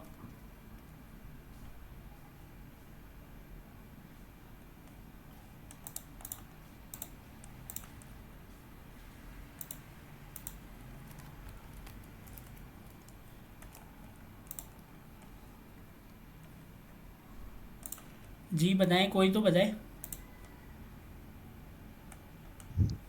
क्या सर? इसका रिज़ल्ट क्या आएगा। ये कोड ही प्रिंट होकर आ रहा है ना। हमने बोला था एब्सोल्युटली नॉट, बस वो आएगा आंसर। ठीक है, सही है। तो मेरा काम यहाँ पर, मैंने अपने टर्मिनल में रिज़ल्ट चेक कर लिया। यहाँ पर मेरा ये मैसेज जो है वो मेरे टर्मिनल में प्रिंट होकर आ गया है, और प्रिंट होके जब आ चुका है ये, तो फिर मेरा काम हो गया यहाँ पर ख़त्म। और उसके बाद मैं इसे यहाँ से क्लोज़ करूँगा। क्लोज़ करने के बाद मैं वापस अपने यहाँ पर नहीं, इस जगह पर क्वेश्चन नंबर जो मैंने Q4 का फ़ोल्डर बनाया है, तो Q4 के फ़ोल्डर के अंदर अभी मैं हूँ। अब मैं वहाँ से वापस जाऊँगा अपने 45 असाइनमेंट वाले फ़ोल्डर में, और यहाँ पर मैं फिर से अपने CMD लिखकर टर्मिनल को ओपन करूँगा। फिर यहाँ पर मैं लिखूँगा निम्रा नाज। आप मुझे ज़रा बताएं, जो 3 कमांड हम लिख रहे हैं यहाँ पर, तो सबसे पहले हम क्या लिखेंगे? git add और स्पेस डॉट। आपने अपने पास नोट कर लिया, ये गिट ऐड स्पेस डॉट लिखेंगे सबसे पहले, एंटर। फिर आपने क्या चीज़ नोट करनी है, दूसरी कमांड हम क्या लिखेंगे? git commit git commit dash m फिर अपना मैसेज जो भी है। तो हमारा ये क्या है, क्वेश्चन नंबर 4 है। तो हम इस अपने क्वेश्चन नंबर 4 को लिख देंगे कमिट। ये मैसेज हम कुछ भी लिख सकते हैं, लेकिन सबसे अच्छी बात यह है कि इसमें हमने मैसेज के अंदर अपना नाम लिखा है Q4 कमिट। तो अब हमें पढ़ के समझ में आ जाएगा कि भाई ये क्वेश्चन नंबर 4 जो है ना, इसमें हमने कमिट किया है। तो हमने दूसरा कोड क्या चलाया, गिट कमिट डैश m अपना मैसेज, एंटर कर रहा हूँ मैं ऐसे। उसके बाद यहाँ पर मैं गिट पुश करूँगा डैश u ओरिजिन मेन। अच्छा, ये ओरिजिन मेन आपको ना हर दफ़ा लिखने की ज़रूरत नहीं है। मैं आपको बताऊं, आपको मेरी आवाज़ आ रही है ना? जी जी सर, मैंने तो ठीक है। डायरेक्ट पुश लिखा था कैलकुलेटर में। तो ज़रा हम समझ लेते हैं कि ये जो git push dash u origin main है, ये बेसिकली है क्या। तो ये जो डैश यू है ना, ये डैश यू से आप एक शॉर्टकट बना रहे हैं। जब आप ये डैश यू ओरिजिन मेन लिखते हैं ना पहली दफ़ा, तो आपका एक शॉर्टकट बन जाता है। फिर हर दफ़ा जब भी आपको git push dash u origin main लिखना होता है, ये मतलब यही वाला काम जो इस कोड से हो रहा है, अगर आपको बाद में भी यही काम लेना है तो आपने शॉर्टकट क्या बनाया, गिट पुश बना दिया। गिट पुश आपने शॉर्टकट बना दिया इस पूरे का, और बनाया किसकी मदद से, डैश यू ओरिजिन मेन, इसकी मदद से आपने क्या किया, गिट पुश को शॉर्टकट बना दिया। तो यहाँ पर हम गिट, अभी मैं मेन लिख देता हूँ, लेकिन अगर मैं मेन ना भी लिखूँ तो गिट मैंने लिखा हुआ है पहले, तो गिट पुश की मदद से भी मैं इसको भेज सकता हूँ वहाँ पर। आपको समझ में आई ना ये बात, कि हम कभी कभी गिट पुश से भी भेज देते हैं और कभी हम git push dash u origin main भी लिखते हैं। जी सर। ठीक है, तो मेरी ये वाली फ़ाइल वहाँ पर चली गई।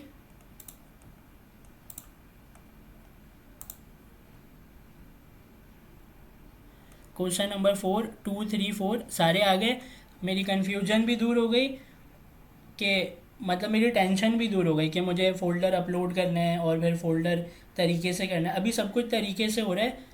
मैंने रिपॉजिटरी क्लोन की थी, उसके अंदर मैं अपने क्वेश्चन सॉल्व कर रहा हूँ, सॉल्व करने के बाद मैं ये काम कर रहा हूँ। मतलब जो मेरे कंप्यूटर में फ़ोल्डर है वो मेरे गिटहब के ऊपर भी है, और मुझे ज़्यादा टाइम नहीं लग रहा, मुझे सिर्फ 1 से 2 मिनट लग रहे हैं ये पुश वाला जो काम मैं कर रहा हूँ। तो उससे क्या हो रहा है, ज़िंदगी आसान हो जा रही है। वो चीज़ जो यहाँ पर है वो वहाँ पर भी हो जा रही है, गिटहब में भी सेम चीज़ अपलोड हो जा रही है। तो क्वेश्चन नंबर 4 के बाद अब हम देख लेते हैं क्वेश्चन नंबर 5 में इन्होंने क्या बोला है। तो देखें, आप में से किसी का कोई क्वेश्चन है कि मतलब हम इसको पढ़ पढ़ के सॉल्व करें, क्योंकि जहाँ पर पढ़ने वाली चीज़ है मैं सोच रहा हूँ कि वहाँ पर किया जाए। अब हर दफ़ा console.log को हम ना पढ़ें बार बार, क्योंकि ऑलरेडी 1 घंटा 15 मिनट गुजर चुके हैं। Q5, तो इस क्वेश्चन नंबर 5 के अंदर आपको ये करना नहीं है।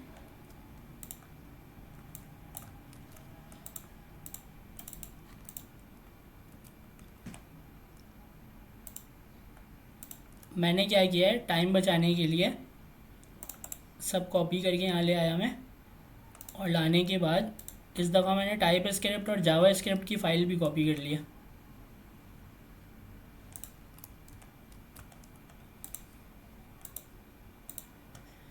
सिंपली अपने टाइप स्क्रिप्ट में आने के बाद मैं सारी चीज़ें यहाँ से हटाकर अपना ये वाला कोड लिख रहा हूँ।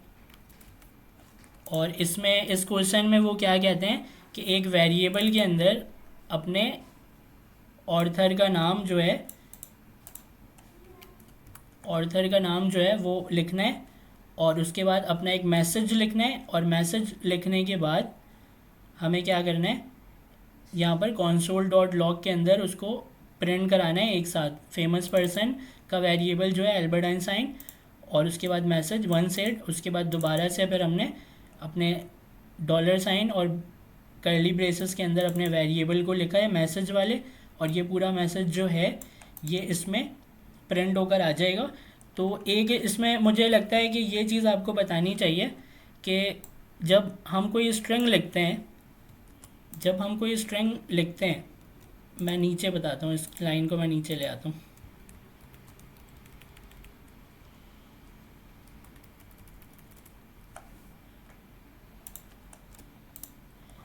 तो यहाँ पर जब हम कोई अपना मैसेज लिखते हैं तो हम यूज़ क्या करते हैं, सिंगल कोट, और उसके अंदर हम अपना नाम या कोई भी मैसेज लिख लेते हैं, ठीक है।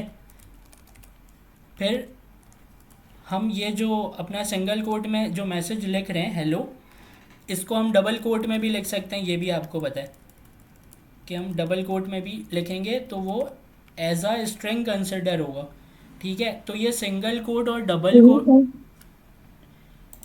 जी कोई क्वेश्चन है? हमने यही क्वेश्चन अभी आपसे पूछने वाली थी कि अगर डबल कोट हो तो फिर बाहर सिंगल कोट क्यों लगाते हैं, हाँ, तो सिंगल कोमा में। हमारे माइंड में ये बात आई कि भाई ये जो डबल कोट है तो ये डबल कोट से भी वही काम हो रहा है, सिंगल कोट से भी वही काम हो रहा है, तो फिर बनाया क्यों दो अलग अलग? तो वो इसलिए इन्होंने बनाया कि कभी मिसाल के तौर पे अगर आपको यहाँ पर जैसे कि मैंने लिखा हेलो वर्ल्ड लिखा मैंने, और मैं ये चाह रहा हूँ कि ये जो वर्ल्ड है ना ये मेरे डबल कोटेशन के अंदर है। जैसे कि मैं आपको दिखाता हूँ, एक मिनट, इसको मैं कमेंट करता हूँ और इसको जब मैं प्रिंट करूँगा तो आप सबको पता है कि यहाँ पर हेलो वर्ल्ड प्रिंट होकर आ जाएगा।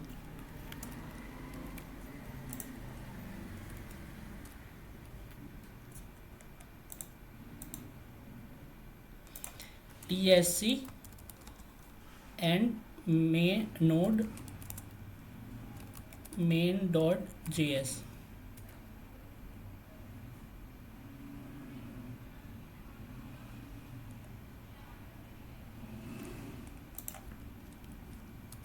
सर वो आपने कोने वो हेलो वर्ल्ड के TSC बाद को ना आपने वो कंपाइल नहीं लगाया था, जो हमारे स्ट्रिंग वगैरह जो होता है ना, कोमा और ऊपर एक और होता है, हेलो वर्ल्ड के बाद वो लगाना है। सेमी सेमी कॉलम नहीं लगाया। नहीं नहीं, हाँ सेमी कॉलन। सेमी कॉलन से फ़र्क नहीं पड़ता। मतलब सेमी कॉलन हम एक अच्छी प्रैक्टिस है इसलिए यूज़ करते हैं, अगर ना भी लगाएं तो हमारी लाइन वहाँ पर एंड हो जाती है, क्योंकि हमने जब सेकंड लाइन में अपना अगला कोड लिखा ना तो वो पहली लाइन को पहली लाइन ही कंसिडर करते हैं। सेमी कॉलन मतलब ज़रूरी नहीं है।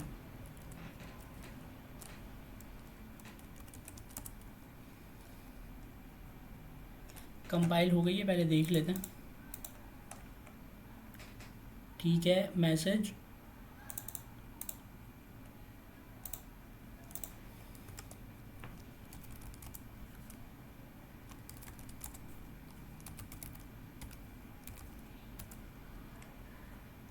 एरर थ्रो कर रहा है ये। सर ब्रैकेट का इस्तेमाल करके देखें हेलो वर्ल्ड के अंदर पैरेंथेसिस का।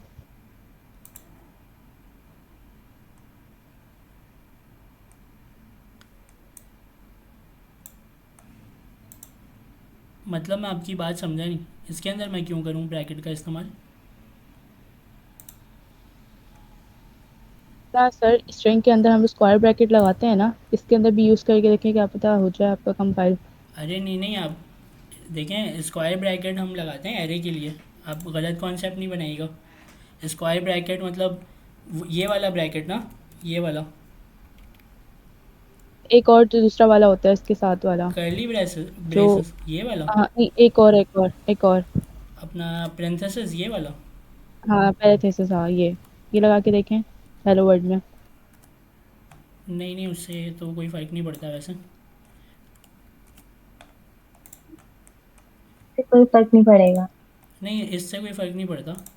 असल में जब मैंने यहाँ से चीज़ें अपनी कॉपी पेस्ट की ना तो उसने मुझे यहाँ पर एक छोटा सा मैसेज भी दिया था गेट वाला, कि यहाँ से जो, वर्जन हाँ, इसको मैं Q4 कर लेता हूँ।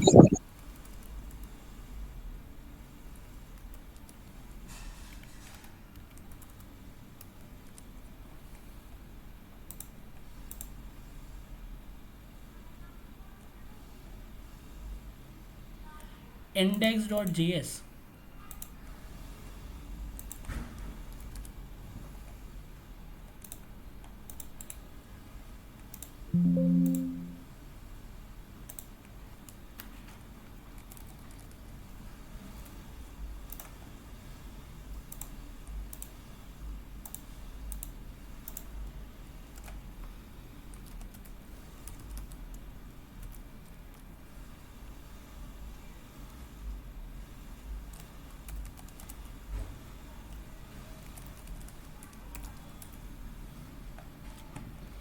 ठीक है, मैंने वहाँ पर चेंज कर दिया पैकेज डॉट जेसन के अंदर, अपने पैकेज का नाम भी चेंज कर दिया, और यहाँ पर जो ये मेन है ना, मेन में इंडेक्स डॉट जे एस लिखा हुआ था तो मैंने इसका नाम ही इंडेक्स डॉट जे एस रख दिया। ठीक है, तो अभी टर्मिनल में प्रिंट होकर आ गया। तो मैं आपसे बात क्या कह रहा था इससे पहले, हाँ, सिंगल कोट डबल कोट हम कह रहे थे। अच्छा, मैं अभी ये बात किसने बोली थी कि वो राउंड ब्रैकेट लगा कर देखेंगे तो उससे आ जाएगा? मैंने बोली थी। ठीक है, तो अब हम ना राउंड ब्रैकेट हटा कर देखते हैं, ठीक है, ताकि अगर आपका कॉन्सेप्ट गलत बना हुआ है तो अभी वो कॉन्सेप्ट ख़त्म हो जाए, ठीक है। हटा दिया राउंड ब्रैकेट, अब इसको कंपाइल करा लेते हैं।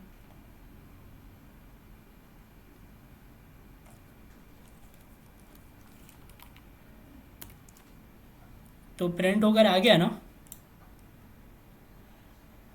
जी।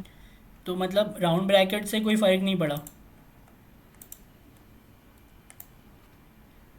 तो राउंड ब्रैकेट मतलब वो वाला कॉन्सेप्ट, गलत कोई भी कॉन्सेप्ट अपने माइंड में हमें नहीं रखना है। तो अच्छा, हाँ, यहाँ पर मैं ये कह रहा था कि सिंगल कोट और डबल कोट। तो सिंगल कोट जो है वो अगर हमें इस हेलो वर्ल्ड के ऊपर, अभी मैंने टर्मिनल में जो रिज़ल्ट देखा अपना, वो हेलो वर्ल्ड जो है वो हमारा ऐसे सिंपल लिखा आ रहा है। लेकिन अगर जैसे कि मुझे मिसाल के तौर पे जो वर्ल्ड है ना, उस वर्ल्ड को अगर मुझे लिखना है डबल कोट के अंदर, हेलो सिंपल लिखना है और वर्ल्ड जो है वो डबल कोट के अंदर लिखना है, तो मैं कैसे करूँगा? तो मैं यहाँ पर आके क्या करूँगा कि एक डबल कोट और लगाऊँगा, ठीक है। और बाहर वाले मतलब स्टार्टिंग और एंड वाला जो डबल कोट है उन दोनों को मैं सबसे पहले हटा दूँगा, ठीक है। उसके बाद मैं अपने वर्ल्ड को डबल कोट के अंदर लिख दूँगा। तो मेरा वर्ल्ड डबल कोट के अंदर आ गया ना। जी सर। तो अब मुझे सिंगल कोड भी लगाना होगा ना बाहर अब मुझे आपको। अब मुझे सर हेलो के अब हम्म। सुने तो अब मुझे जो है इस हेलो को भी लेना है अपने स्ट्रिंग में। तो मेरे डबल कोट के अंदर तो हेलो वर्ल्ड आ गया सिर्फ, तो ये तो स्ट्रिंग बन गया, चलो समझ आई बात। लेकिन ये हेलो जो है वो इसको स्ट्रिंग की तरह रीड नहीं कर रहा है, मुझे दोनों चाहिए ना अपने स्ट्रिंग के अंदर। और मेरे पास कंडीशन ये है कि वर्ल्ड को डबल कोट में भी लिखना है। तो फिर इसका सॉल्यूशन इन्होंने ये निकाला कि जब ऐसी कंडीशन कोई बने ना, तो आप क्या करेंगे, आप सिंगल कोड लगा देंगे इन दोनों के बाहर। तो अब आपका जो पूरा कोड है, मतलब जो मैसेज है, आपका नाम हो गया पूरा हेलो वर्ल्ड। तो ये जो वर्ल्ड है इसको आपको डबल कोट में लेना था, तो आपने डबल कोट लगा दिया। लेकिन अब हेलो को भी तो लेना था ना स्ट्रिंग में। तो पूरे स्ट्रिंग को लेने के लिए आपने क्या कर दिया, सिंगल कोट के अंदर उसको रैप कर दिया और डबल कोट के बाहर क्या लगा दिया, वर्ल्ड के बाहर क्या लगा दिया, डबल कोट। ये बात समझ में आई मैं आपसे क्या कहना चाह रहा हूँ? जी सर। और सर हम बैकटिक का इस्तेमाल कर सकते हैं इसके अंदर? बैकटिक तो बहुत बेहतरीन चीज़ है, मैं तो आप लोगों को ये रिकमेंड करता हूँ कि सिंगल कोट डबल कोट के चक्कर में ही ना पड़ा करें, बैकटिक ही यूज़ किया करें। हेलो वर्ल्ड ये अच्छा देखें, मैं मतलब उसका अपोजिट भी कर सकता हूँ ना। अपोजिट मतलब ये मैंने डबल कोट के अंदर लिया। अगर मेरे पास एक कंडीशन होती और उस कंडीशन के अंदर अगर मुझे ये लिखना होता कि मैं वर्ल्ड को सिंगल कोट के अंदर लूँ, तो मैं क्या करता कि वर्ल्ड को लिखता मैं सिंगल कोट के अंदर और स्टार्टिंग और एंड वाले जो भी थे उसको मैं हटाता और यहाँ पर डबल कोट लगा देता। मतलब अब जो मेरा ये हेलो है, वर्ल्ड है, ये दोनों स्ट्रिंग बन चुकी है और डबल कोट के अंदर है। और सिंगल कोट किसके साथ लिखा आएगा, वर्ल्ड के साथ लिखा आएगा। तो देख लें इसे।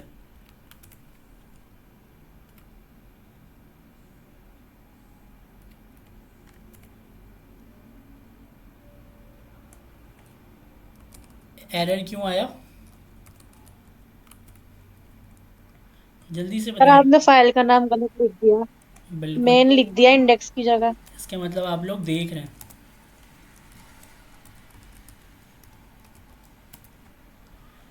तो यहाँ पर ये लिखा आ गया सिंगल कोट के अंदर। मैं स्क्रीन थोड़ी बड़ी कर लेता हूँ, ज़्यादा बड़ी होगी। ये हेलो वर्ल्ड, वर्ल्ड जो है वो सिंगल कोट के अंदर आ गया। अगर मेरे पास कभी ऐसी कंडीशन आती है तो उसके लिए फिर इन लोगों ने ये सॉल्यूशन बनाया कि इस तरह करके हम लिख सकते हैं। तो ये बात आप लोगों को क्लियर है ना कि सिंगल कोट और डबल कोट दोनों क्यों हमें दिए जाते हैं और दोनों में स्ट्रिंग क्यों लिखा जाता है? जी जी सर। सर, आप कहना चाह रहे हैं कि अगर बाहर डबल कोट यूज हुए हैं तो आपको अंदर सिंगल यूज करना होगा, अगर अंदर डबल है तो बाहर आपको सिंगल यूज करना होगा। बिल्कुल बिल्कुल बिल्कुल ऐसा ही है। तो मिसाल के तौर पे अगर मैं ये करूं कि आपने देखा होगा ना कि कुछ मैसेजेस ऐसे होते हैं कि उसने बोला, तो अगर मैं यहाँ पर बोलूँ कि ताहाज, ऐसे करके आपने देखा होगा ना कि पर्सन का नाम होता है, उसके बाद ऐसे करके लिखते हैं हम कि उसने ये चीज़ करी या बोली। तो अगर मुझे ऐसे करके लिखना है कोई मैसेज, तो मैं ऐसे यूज़ कर सकता हूँ सिंगल कोड भी अपना। मतलब मैं अगर बोलूँ कि ये लैपटॉप ताहा का है तो मैं ऐसे करके लिख सकता हूँ ना, ताहाज लैपटॉप। तो यहाँ पर मुझे सिंगल कोट यूज़ करना है, तो मैं क्या करूँगा, अपने पूरे मैसेज को डबल कोट के अंदर लिखूँगा और अंदर सिंगल कोट को यूज़ कर सकता हूँ। मैं 10 दफ़ा भी कर सकता हूँ, चेक करूँ, यहाँ पर भी लगा सकता हूँ, यहाँ पर भी लगा सकता हूँ, यहाँ पर भी लगा सकता हूँ। तो वो क्या होगा, एक मैसेज की तरह कंसिडर होगा। क्लियर है ना?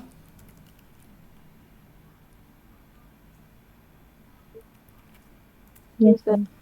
देखें यहाँ पर, अगर आपको स्क्रीन नज़र आ रही है तो यहाँ पर इस तरीके से वो दे रहा है ताहाज, फिर ये मतलब एल के बाद जो हमने लगाया था 1 2 3, ये सब इस तरह ही दे रहा है। अच्छा, ये जो टेम्पलेट लिटरल आपने नाम सुना होगा ना, ये जो हम बैक टिक को बोलते हैं, जी जी। तो इस तरीके से ना एक ऑब्जेक्ट लिटरल भी होता है। टेम्पलेट लिटरल है, ऑब्जेक्ट लिटरल है। तो ये जो वर्ड है ना लिटरल, इसके मतलब इंग्लिश वाला ही है। जैसे हम कहते हैं ना कि लिटरली आई सेज दैट, या कोई चीज़ हो गई तो उसको हम कहते हैं ना कि लिटरली। तो क्या होता है कि मतलब वो चीज़ वैसे ही जैसी है वैसे ही, इसके मतलब ये होता है। तो जो यहाँ पर हम कहते हैं ना टेम्पलेट लिटरल, तो टेम्पलेट लिटरल का फ़ायदा क्या होता है, मैं बैकटैग आपको इसीलिए कह रहा हूँ। इसका फ़ायदा क्या होता है कि इसके अंदर आने वाली चीज़ ना जैसी है वैसी ही आती है। मिसाल के तौर पे अगर मैं डबल कोट लूँ यहाँ पर और मैं आपसे बोलूँ कि जो ये नाम लिखा है मैंने, जैसे कि मैं यहाँ पर लिख दूँ एरिक, ठीक है, उसके बाद मैं इसको बोलूँ, इसको मैं क्या बोलूँ, इसको मैं बोल दूँ अली। एरिक अली अजीब सा नाम हो गया।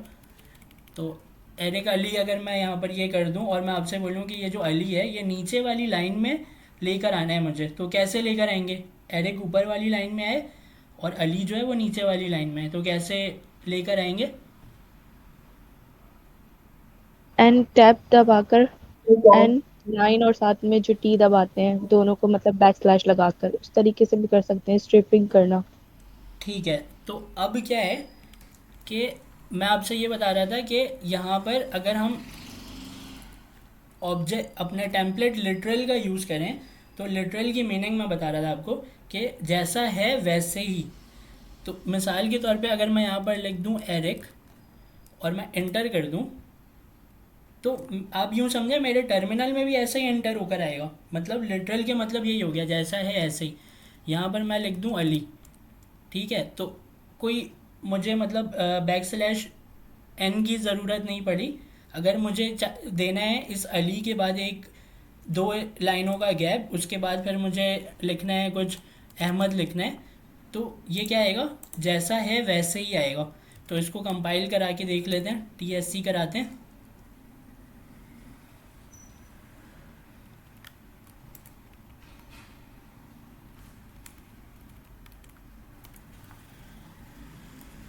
ये आ रहे हैं ना, वैसा जैसा है वैसे ही आ रहे हैं ना। जी। तो मतलब हमें वहाँ पर बैक स्लैश एन की ज़रूरत नहीं पड़ी। तो इसमें भी हमारा जो ये टेम्पलेट लिटरल है, मतलब ये जो बैक टैग है, तो ये बैक टैग इसलिए मैं बोलता हूँ बहुत सारी, अब इस बैक टैग में वेरिएबल्स भी इसमें मतलब अंदर इंक्लूड कर सकते हैं, उसके बाद इस तरीके से लिख सकते हैं। तो जिन लोगों को उसमें कन्फ्यूजन है ना, वो जो क्वेश्चन नंबर 3 के अंदर नीचे लाइन लाइन करके मैंने लिखा हुआ है, तो अभी उनको शायद समझ में आ जाएगा कि बैक टैग का फ़ायदा कितना होता है, टेम्पलेट लिटरल जो है उसका फ़ायदा होता है। तो बस मुझे यही बताना था, ये दोनों चीज़ें। तो मैं अपने इस क्वेश्चन को अनकमेंट कर लेता हूँ। इसको मुझे टर्मिनल में शो कराने की ज़रूरत तो नहीं है। कोई क्वेश्चन है तो पूछ लें।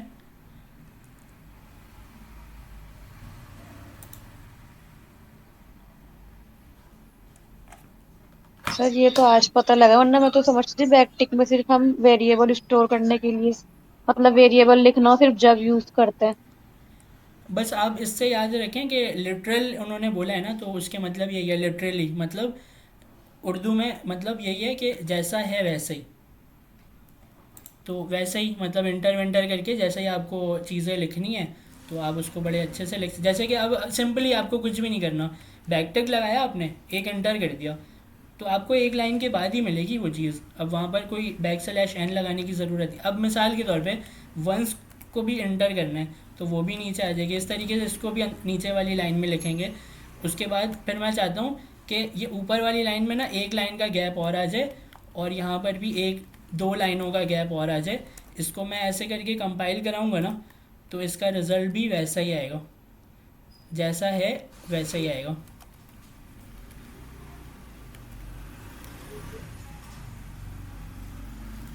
सर आपने नेम केस वाले क्वेश्चन उनको इसी तरह किया था ना, उसकी हेडिंग से था। अच्छा मैं आपको एक और चीज़ बताऊं कि नेम केस वाला आपने क्या बोला है? सॉरी मैंने सुना नहीं सही से। मैंने कहा सर आपने नेम केस वाले में इसी तरह से लिखा था ना हेडिंग्स के साथ, इसी तरह से बैकटिक के अंदर। जी हाँ, जी हाँ, जी हाँ, मैंने नेम केस की मैं एग्जांपल दे रहा था अभी आपको कि नेम केस में मैंने जो नीचे वाली लाइनों में लिखा है, तो वो मैं इसीलिए प्रेजेंट करना जी। चाह रहा था कि वो इस तरह लिख कर है, जैसे इसने यहाँ पर रिजल्ट दिया है ना कि पर्सन नेम जो है उसको लिखो ऊपर वाली लाइन, सबसे पहले एक लाइन का गैप दो, ठीक है, उसके बाद पर्सन नेम लिखो। तो यहाँ पर एक लाइन का गैप आया, फिर पर्सन नेम लिखा आया, फिर वन सेड लिखा आया, जैसे मैंने नीचे लिखा वैसे ही लिखा आया, फिर उसके बाद दोबारा से मैसेज मेरा पूरा प्रिंट होकर आया, उसके बाद फिर यहाँ पर एक लाइन का गैप आया। तो इससे हमें ये बात समझ में आई कि जो टेम्पलेट लिटरल है उसके मतलब यही होता है कि जैसा है वैसे ही प्रिंट करना है। जब हम ऑब्जेक्ट लिटरल पढ़ेंगे ना, तो ये वाली जो एग्जांपल अभी हमने पढ़ी है, तो वो हम वहाँ पर भी देखेंगे कि लिटरल उन्होंने बोला है ना, ऑब्जेक्ट लिटरल, तो वो क्यों बोला है उन्होंने, जैसा है वैसे ही। ठीक है, तो इसको मैं सही कर लेता हूँ, ऐसे तो सही नहीं है।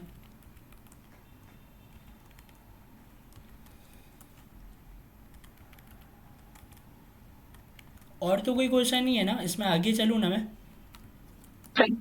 जी सर आगे जी सर। अच्छा, इसको मैं सेव करा लेता हूँ और एक दफ़ा कंपाइल भी करा लेता हूँ ताकि मेरी जावा स्क्रिप्ट भी वैसी ही हो जाए।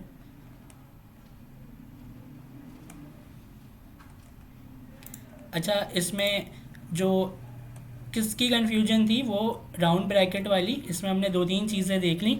निम्रनाज को भी ये बात समझ में आई कि ऑब्जेक्ट लिटरल हम यूज़ करते हैं तो जैसा होता है वैसे ही आता है, उसमें वेरिएबल भी हम लिख सकते हैं।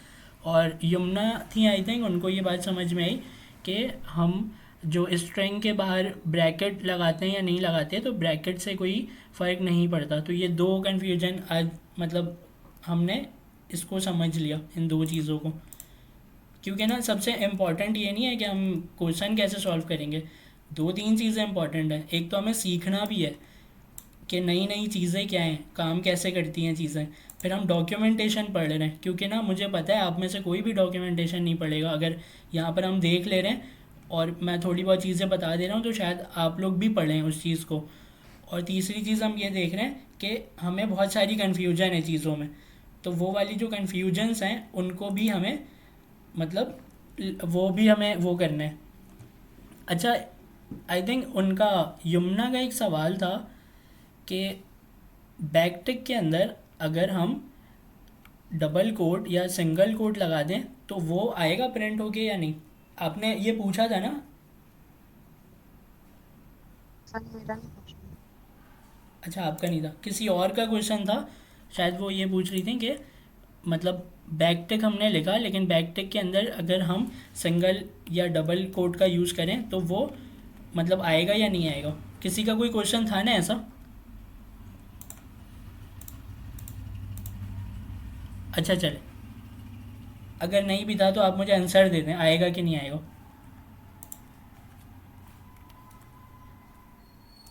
सर वो आएगा प्रिंट होके। बस सही सर है। आएगा क्योंकि आपने बताया ना जैसा होगा वैसा ही प्रिंट होगा। बिल्कुल बिल्कुल बिल्कुल ऐसा ही है। मैं यही मतलब सुनना चाह रहा था कि आप ये बोलें कि जैसा लिखा है वैसा ही प्रिंट होकर आएगा। ठीक है, तो ये तो हमने कंप्लीट कर लिया, इसे हम यहाँ से क्लोज़ करते हैं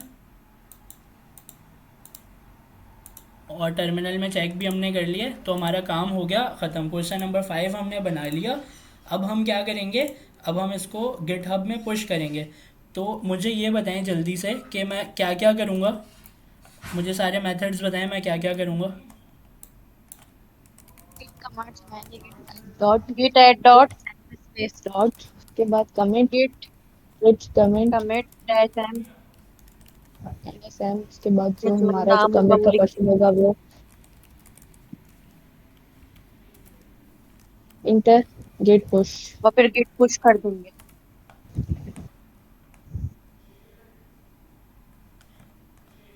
अब मैं देखूँ यहाँ पर आ जाएगा, अगर मैं इसको रीलोड करूँ तो यहाँ पर आ जाएगा वो। Press करिए।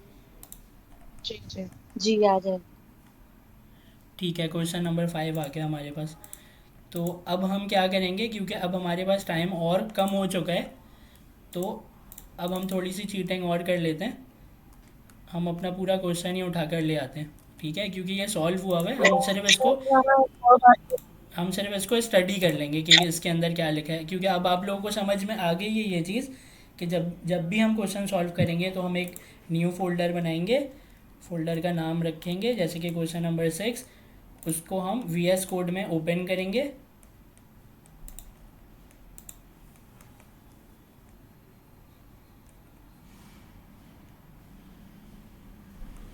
VS कोड में ओपन सर करेंगे। यहाँ इस बार पूछनी थी। जी। सर ये जो सर जिया कह रहे थे कि अगर सबसे बेस्ट प्रैक्टिस ये है कि आप लोग गिटहब डेस्कटॉप का यूज़ करें, तो क्या उसका प्रोसेस कुछ अलग होता है? नहीं, गिटहब डेस्कटॉप मैंने यहाँ पर मैंने शायद इंस्टॉल किया हुआ है। गिटहब डेस्कटॉप इंस्टॉल नहीं किया, डाउनलोड किया था मैंने। गिटहब डेस्कटॉप हाँ मेरे पास है। तो गिटहब डेस्कटॉप भी देख लेते हैं एंड में, इसको भी मैं ज़रा कन्फिगर कर लेता हूँ यहाँ पर।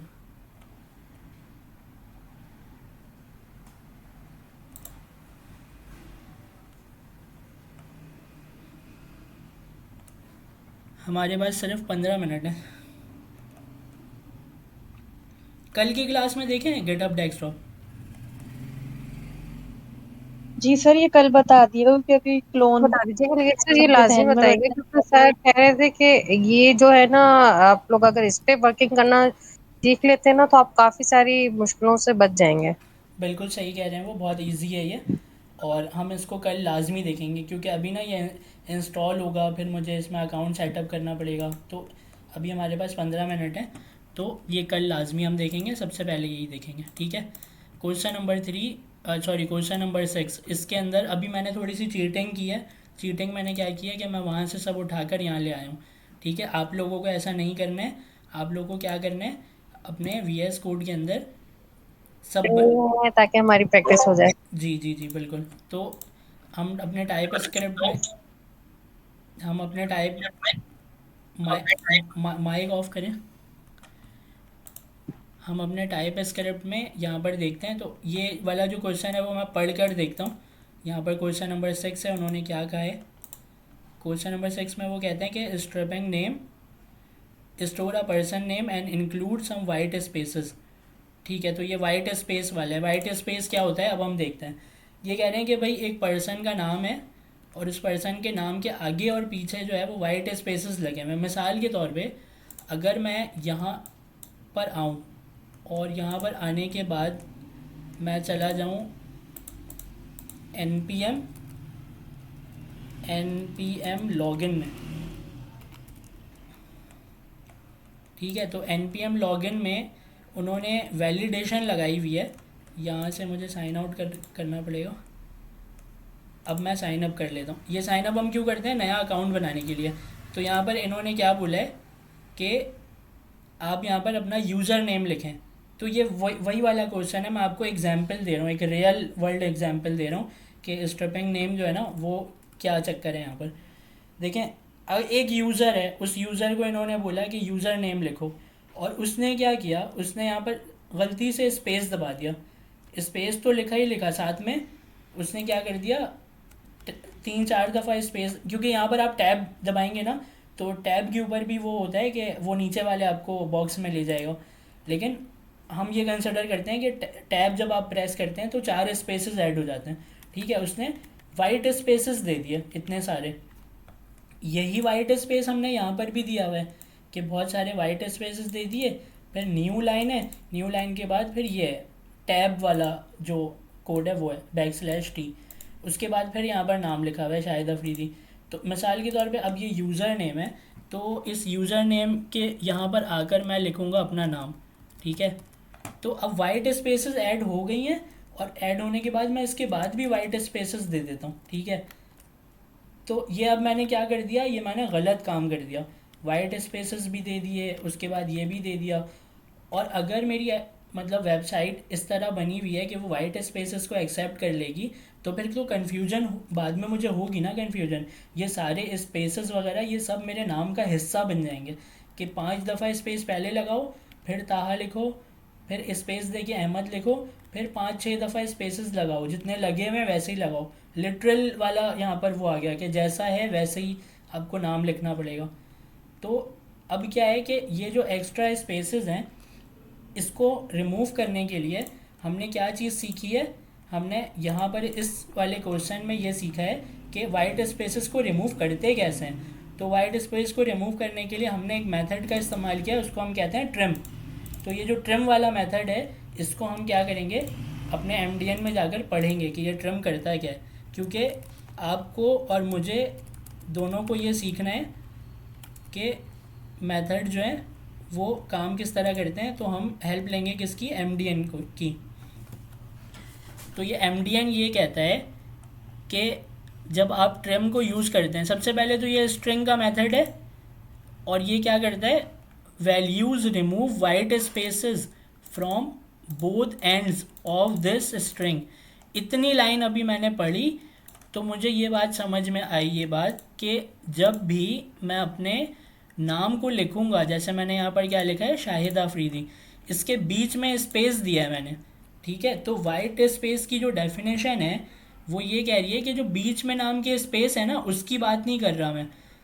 वाइट ये क्या कह रहे हैं कि both end of the string, both and मतलब लास्ट में और शुरू में, नाम के बीच में जो स्ट्रिंग है ये उसको रिमूव नहीं करेगा डॉट ट्रिम जो है।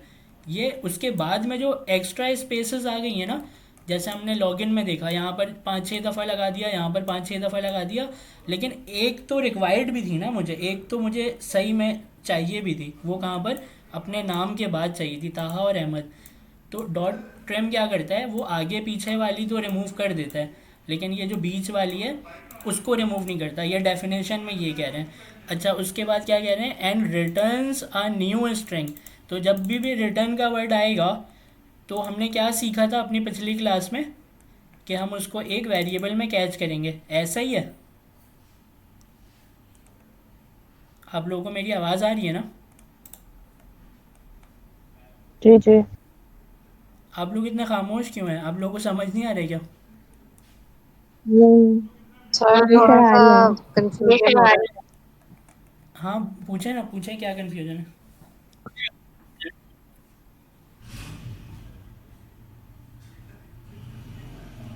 जी पूछें क्या कन्फ्यूजन है।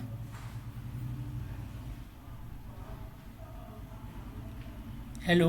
में जो रिटर्न का कह रहे हैं, रिटर्न का आ रहा कंफ्यूजन कि ये रिटर्न कैसे करेगा। अभी हम सिंपली क्या समझते हैं रिटर्न को, क्योंकि ये जो क्वेश्चंस हैं ना, उन सबों में रिटर्न तो हम यूज़ करेंगे और भी दूसरी चीज़ें हम करेंगे। तो हम एक चीज़ को बार बार पढ़ेंगे, और बार बार जब पढ़ेंगे ना तो हमें नहीं समझ में आने वाली चीज़ भी समझ में आ जाएगी। अभी जो रिटर्न के मतलब हम शॉर्ट में क्या समझते हैं कि जब भी हम मेथड को, डॉट ट्रिम के मेथड को यूज़ करेंगे, तो जो आपने पर्सन नेम के अंदर लिखा होगा नाम एक्स्ट्रा स्पेसेस के साथ, यहाँ पर भी स्पेस, फिर यहाँ पर न्यू लाइन, टैब का स्पेस, ये एक्स्ट्रा स्पेसेस है ना, ये सारे आगे पीछे वाले।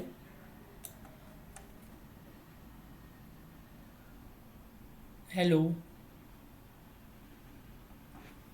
जी सर। बोले। मैं 1 मिनट आपको टर्मिनल में ये करके दिखाता हूँ, TSC, बल्कि मुझे TSC करने की ज़रूरत नहीं है ना, हाँ सब हुआ है। मैं डायरेक्ट नोट करता हूँ, नोड, और इसका नाम यहाँ से कॉपी कर लेता हूँ।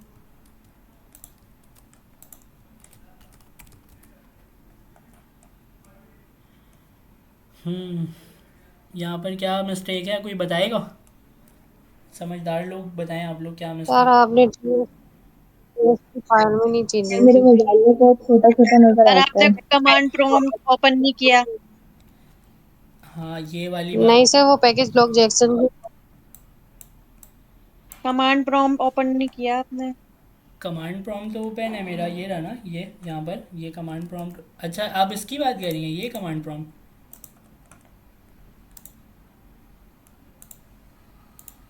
ये कर लिया मैंने सर कमांड। आपने सर शायद आपने जेएस की फाइल की जेएस की पैकेज फाइल नहीं रिपोर्ट जैसे की थी हार्डवेयर थी नहीं नहीं वहाँ देखें, पर आपने मुझे तो मेरी मिस्टेक नज़र आ गई है, ठीक है, लेकिन मैं ये देख रहा हूँ कि आप लोग भी इस चीज़ को बता दें मुझे कि क्या मिस्टेक है। मैं इसको एंटर करता हूँ और उसके बाद आएगा दोबारा एरर, ठीक है। तो ये एरर क्यों आ रहा है, आपको मैं स्क्रीन थोड़ी और बड़ी कर देता हूँ, इसको भी मैं हटा देता सर हूँ। ये नंबर क्यों लिखा हुआ है? आपकी फाइल के साथ नंबर है और स्पेस भी है साथ में। बिल्कुल बिल्कुल फाइल नेम है बिल्कुल आपका। बिल्कुल। तो हमें क्या करना है, अपनी फ़ाइल के नेम के साथ स्पेस नहीं देना है, ये जो स्पेस है ना, ये स्पेस नहीं देना है अपनी फ़ाइल के नाम के साथ। समझ आई आप लोगों को बात?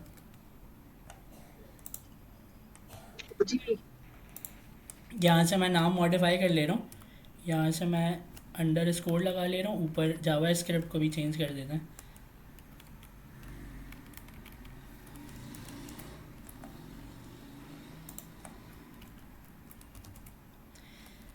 तो नोड, यहाँ से नाम कॉपी कर लेते हैं।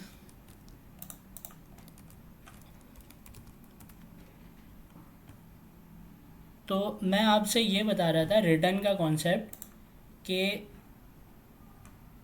रिटर्न की कन्फ्यूजन थी आपको। तो रिटर्न में आपने मुझसे ये पूछा कि जो रिटर्न होती है वैल्यू, वो बेसिकली होती क्या है। तो जब आप इस मेथड को यूज़ करते हैं, किसको, डॉट ट्रिम को जब आप यूज़ करते हैं, तो वो आपसे ये कह रहा है कि वो एक वैल्यू रिटर्न करके आपको दे रहा है, ठीक है। हम चलते हैं डेफिनेशन में। ये कह रहा है कि रिटर्न अ न्यू स्ट्रिंग। अब ये वाली जो लाइन है ना, ये वाली लाइन है कंफ्यूज कर रही है मुझे, यहाँ पर कन्फ्यूजन आ रही है कि रिटर्न्स अ न्यू स्ट्रिंग, ये क्या कहना चाह रहे हैं। तो वो ये कहना चाह रहा है कि जब आप डॉट ट्रिम का मेथड यूज़ करते हैं, तो वो आपको जो वेरिएबल के अंदर नाम है, जो भी आपने लिखा है, उस नाम के साथ सबसे पहले तो वो काम करेगा जो जिसके लिए इसको बनाया गया है। वो क्या करेगा, वाइट स्पेसेस रिमूव करेगा, यहाँ आगे वाले और ये स्टार्टिंग वाले जो एक्स्ट्रा स्पेसेस हैं उसको रिमूव कर देगा, ठीक है। बीच में जो नाम के बाद स्पेस है उसको ये रिमूव नहीं करेगा, ठीक है। ये हमें समझ में आ गई ये बात, इस डॉट ट्रिम का काम ये।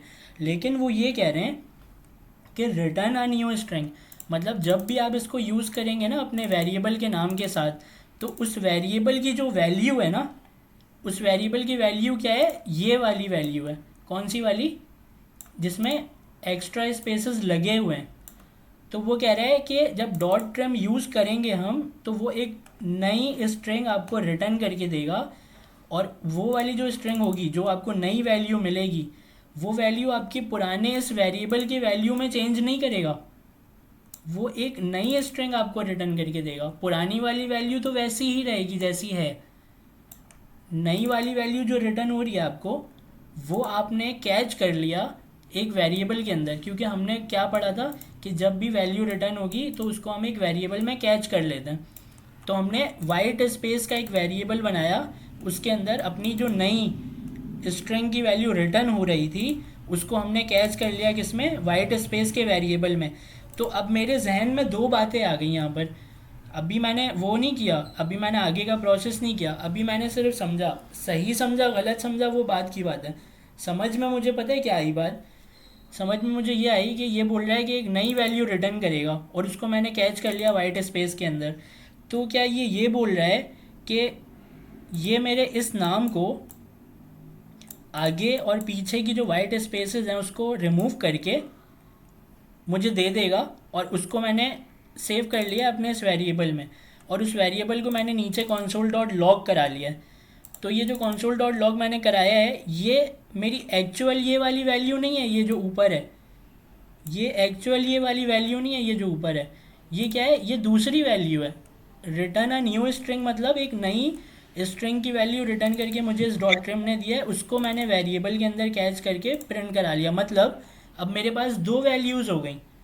कैसे हो गई दो वैल्यू, एक तो है वाइट स्पेसेस के साथ जो पर्सन नेम के वेरिएबल में, और दूसरी है डॉट ट्रिम ने जो मुझे रिटर्न करके दिया उसको मैंने कैच किया वाइट स्पेसेस के अंदर। तो मैंने दोनों को अलग अलग कंसोल डॉट लॉग कराया। मैं ये देखना चाह रहा हूँ कि ये जो पर्सन नेम है, इस पर्सन नेम को जब मैं कंसोल डॉट लॉग करूँगा तो मेरे पास क्या रिज़ल्ट आएगा। मेरे पास ये आएगा जिसके आगे और पीछे एक्स्ट्रा स्पेसेस लगी हुई हैं। ठीक है, इसको मैं करता हूँ कमेंट।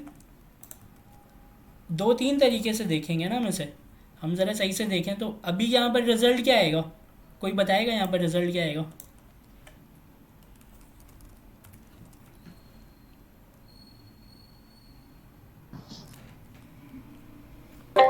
जैसे एक नाम चेंज होके आएगा ना स्पेसेस के साथ। साथ आ गया सर इसका रिजल्ट। स्पेसेस के साथ जो है वो नाम प्रिंट होकर आ गया। तो मुझे ये बात समझ आ गई कि ये जो पर्सन नेम है इसके अंदर तो ये वाली वैल्यू सेव है जिसमें स्पेसेस हैं बहुत सारे। अच्छा, उसके बाद फिर ये जो नीचे वाला कोड है इसको मैं थोड़ा सा गैप कर देता हूँ ताकि आपको पता हो ऊपर वाला सेट अलग है, नीचे वाला अलग है। तो इसमें हमने क्या किया, एक डॉट ट्रिम का मेथड लगाया, किसके साथ, अपने पर्सन नेम वाले वेरिएबल के साथ। इसके साथ हमने लगाया डॉट ट्रिम का मेथड। और डॉट ट्रिम हमें ये कह रहा था डेफिनेशन में कि हम क्या जब भी इसको यूज़ करेंगे तो एक वैल्यू रिटर्न होगी, और उसको हमने वैल्यू रिटर्न जब भी होगी तो हमें पता है कि उसको हम एक नए वेरिएबल बनाएंगे, उसको हम कैच कर लेंगे उसमें क्योंकि जब आप इसको देखें पर्सन डॉट ट्रिम जब आप लिखेंगे ना तो वो जो वैल्यू रिटर्न हो रही है वो वैल्यू रिटर्न जब भी होती है तो आप उसको कैच करते हैं एक नए वेरिएबल में। अब वेरिएबल में आपने कैच कर लिया तो अब हम क्या करेंगे, विदाउट स्पेसेस वाला जो ये है आपका वेरिएबल है, इसके अंदर क्या चीज़ आई है, एक नई वैल्यू आई है जो कहाँ से आई है, रिटर्न होके डॉट ट्रिम से आई है। आपको इतनी बात समझ में आई?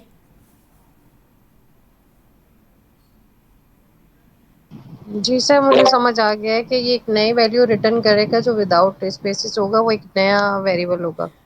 तो ये भी हम चेक कर लेते हैं, ये भी हम चेक करके देखते हैं कि भाई ऐसा है भी क्या नहीं है। इसको हम कंपाइल करा लेते हैं। हमने अपनी एक एक करके ना कन्फ्यूजन दूर करनी है सारी। हाँ भाई, ये तो ऐसा है कि शाहिद आफरीदी ऊपर वाला जो है वो वाइट स्पेसेस के साथ आ रहे हैं और नीचे वाला जो है वो बिल्कुल सेट होके आ रहा है, और उसके बीच में जो है एक स्पेस था वो भी डेफिनेशन के हिसाब से वो भी आ रहे हैं। आगे पीछे की कोई स्पेसेस नहीं है, बिल्कुल तरीके से लिख कर आ रहे हैं। ऊपर वाला अलग है, नीचे वाला अलग है। तो अब मुझे ये देखना है कि ये जो कंसोल डॉट लॉग है, ये कंसोल डॉट लॉग मैं दोबारा से चाह रहा हूँ कि मैं इसको देखूँ। इसको मैं ले आता हूँ नीचे। ये जो पर्सन नेम है मैं इसको देखना चाह रहा हूँ कि ये जो पर्सन नेम के साथ मैंने लगाया है डॉट ट्रिम, तो डॉट ट्रिम ने इसको भी तो चेंज नहीं कर दिया इस पर। ये जो मेरा स्पेस वाला ये था, भाई कन्फ्यूजन आएगी ना माइंड में। मेरे माइंड में कन्फ्यूजन ये आ रही है कि मैंने ना ये मेथड लगाया अपने पर्सन नेम के साथ, तो इसने इसको भी तो चेंज नहीं कर दिया। पर्सन नेम में जैसे यहाँ पर लिख कर आया था तो इसने इसको भी तो चेंज नहीं कर दिया, क्योंकि ये तो डेफिनेशन में कह रहा था कि मैं एक नई वैल्यू, काम तो मैं करूँगा आपका, लेकिन मैं आपको एक नई स्ट्रिंग रिटर्न करके दूंगा, तो उसको आपको कैच कर लेना है नए वेरिएबल में। लेकिन जो मेरा ओरिजिनल वाला था जिसमें एक्स्ट्रा स्पेसेस लगी हुई थी, ऐसा तो नहीं कि मैंने जब इसको यूज़ किया तो इसने इसको भी चेंज कर दिया। तो ये देखते हैं हम।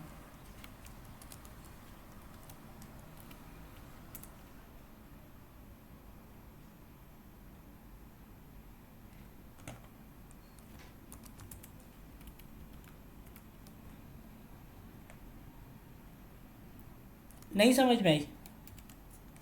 जी सर, मेरे दिमाग में यही आंसर आया था कि ये पहले जो है वो विदाउट स्पेसेस को रिप्रिंट करेगा और उसके बाद फिर विद स्पेसेस। अच्छा, अब अब आप बताएं, दूसरे जो हैं उनको ये बात थोड़ी सी समझ में आई। हमने ज़्यादा समझा ही नहीं, हमने थोड़ी सी बात ये समझी कि वो जो कह रहे हैं ना वैल्यू रिटर्न होती है, और एक नई वैल्यू रिटर्न कह रहा है कि रिटर्न्स आर न्यू स्ट्रिंग, मतलब एक नई स्ट्रिंग आपको रिटर्न करके दे रहा हूँ मैं। तो हमने इसमें दो बातें समझ ली। एक तो हमने ये समझ ली कि जब भी रिटर्न होगी तो उसको हम वेरिएबल में कैच कर लेंगे, और वो वेरिएबल में जब हम कैच करेंगे तो उसको हम देख सकते हैं, बाद में यूज़ कर सकते हैं, ठीक है। दूसरी बात हमने ये देखी जब वो कह रहा था कि रिटर्न अ न्यू स्ट्रिंग, तो ये जो न्यू स्ट्रिंग के मतलब ये हुआ कि जो मेरी पुरानी वाली वैल्यू है, मैंने जोड़ा किसके साथ है इस मेथड को, मैंने जोड़ा है इस मेथड को अपने पुराने वाले स्ट्रिंग के साथ। पर्सन नेम के स्ट्रिंग क्या क्या नाम है इसका, वेरिएबल, पर्सन नेम के वेरिएबल जो मैंने लिखा था जिसमें ये एक्स्ट्रा स्पेसेस थी, उसके साथ जोड़ के यूज़ किया है मैंने इसको। तो मुझे ये बात कोई बताए तो सही कि ये जो to upper case to lower case लगाते हैं हम, तो वो क्या करता है, वो चेंज करता है मेरी वैल्यू को, नाम को छोटा कर देता है, नाम को बड़ा कर देता है। तो क्या मेरा ये भी चेंज हो जाएगा? तो मुझे ये बात अभी समझ में आ गई कि नहीं, जब उसने ये बात बोल दी डेफिनेशन में कि रिटर्न अ न्यू स्ट्रिंग, तो एक वैल्यू रिटर्न होगी जो कि नई स्ट्रिंग होगी और वो आपके ओरिजिनल वैल्यू को चेंज नहीं करेगी। तो जो भी वैल्यू रिटर्न हुई है उसको आपने एक वेरिएबल में पकड़ लिया।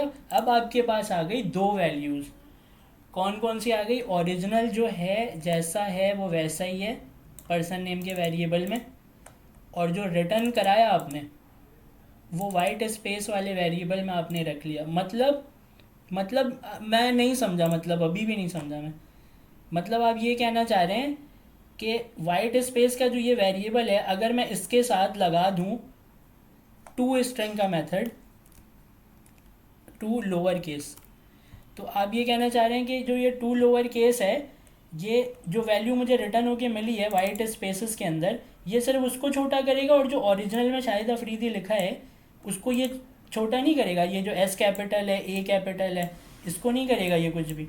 ये सिर्फ और सिर्फ अपने इस वाइट स्पेस वाले वेरिएबल को जो नई वैल्यू रिटर्न की उसको छोटा करेगा। देख लेते हैं भाई क्या है।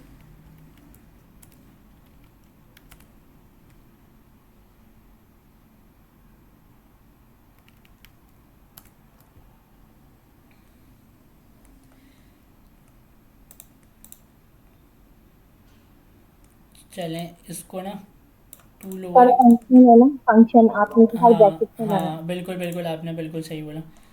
ये ब्रैकेट जो पेरेंथेसिस हैं, जब भी हम फंक्शन को कॉल करते हैं तो हमें ये लगाना पड़ता है। ये आपको लास्ट रमज़ान कोडिंग नाइट में वो जो सर आए थे हमारे, उन्होंने ये बात बताई थी ना कि वो उन्होंने एक एग्जांपल दी थी, कौन सी वाली, मालिक और नौकर वाली। तो जिसमें उन्होंने बोला था कि जी जी। हम उन नौकर को बुलाते हैं तो उनको कॉल करते हैं, तो वो यही है यहाँ पर। जब ये जो मेथड है या फंक्शन है, तो जब आप फंक्शन को कॉल करते हैं तो ये जो है ये कॉलिंग है उसकी। जब तक आप ये नहीं लगाएंगे फंक्शन के साथ, मेथड के साथ, फंक्शन के साथ, जब तक आप ये नहीं लगाएंगे पेरेंथेसिस, तो ये नहीं चलेगा। ये चलाने के लिए ये लगाते हैं। तो टू लोअर केस हमने यहाँ पर लिख दिया। अब देखते हैं इसका रिज़ल्ट क्या आ रहा है।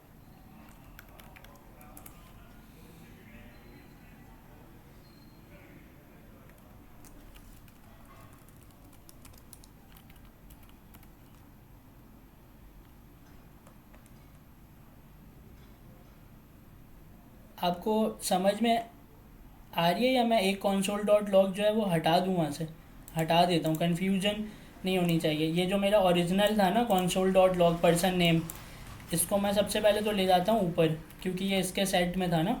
अब इसको मैं कर देता हूँ कमेंट कि मुझे ये console डॉट लॉग चाहिए ही नहीं। मुझे सिर्फ और सिर्फ ये देखना है कि जो नई वैल्यू रिटर्न होकर आई है ना, उसको मैंने लगाया है टू लोअर केस। तो ये दिखाओ मुझे, टू लोअर केस जो है वो दिखाओ। बस मुझे आपकी तरफ से ये चाहिए कि हमें समझ में आ गई है ये बात। तो ये शाहिद अफरीदी छोटा हो गया, ये स्मॉल हो गया, एस भी छोटा हो गया, ए भी छोटा हो गया। हेलो, जी जी जी जी। जी सर। ये स्मॉल हो गया। और स्मॉल होने के बाद यहाँ पर अब मैं ओरिजिनल वाले को देखूँ कि ओरिजिनल वाला जो है वो कैसा है। ओरिजिनल वाले को मैं नीचे लेकर आ जाता हूँ। अब दोनों आएंगे, छोटा वाला ऊपर आएगा और जो ओरिजिनल वाला है वो उसके नीचे आएगा।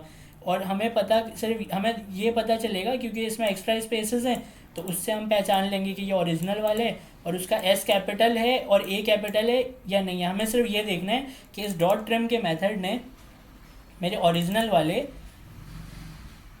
वेरिएबल को चेंज नहीं किया, एक नई स्ट्रिंग की वैल्यू मुझे रिटर्न की, उसको मैंने पकड़ लिया और उसी नई वैल्यू के साथ मैंने एक और मेथड लगा के उसको छोटा कर दिया। तो ये सब नया नया ये हो रहा है। और जो ये पुराना वाला है ये भी मैं अभी देख रहा हूँ कि पुराना वाला चेंज तो नहीं हुआ। सबसे लास्ट में मैंने लिखा है पुराना ये जो अपने पुराने वेरिएबल का कोड है, यही देखने के लिए कि सारी जो भी कार्रवाई है वो ऊपर हो चुकी है। बाद का रिज़ल्ट दिखा दो मुझे कि अपडेटेड वैल्यू क्या है सबसे बाद में जो आ रही है। तो इसको बस देख लेते हैं यहाँ पर TSC करा के। मुझे आप लोग ये बता दीजिएगा कि इसका रिज़ल्ट क्या आएगा और सही आया है भी क्या नहीं। और आप लोगों को रिटर्न का जो एक मसला है वो आप लोगों को, यहाँ से मैं इसको खोल ही लेता हूँ, आप लोगों को अगर ये चीज़ नज़र आ रही है और बड़ी कर देता हूँ मैं स्क्रीन।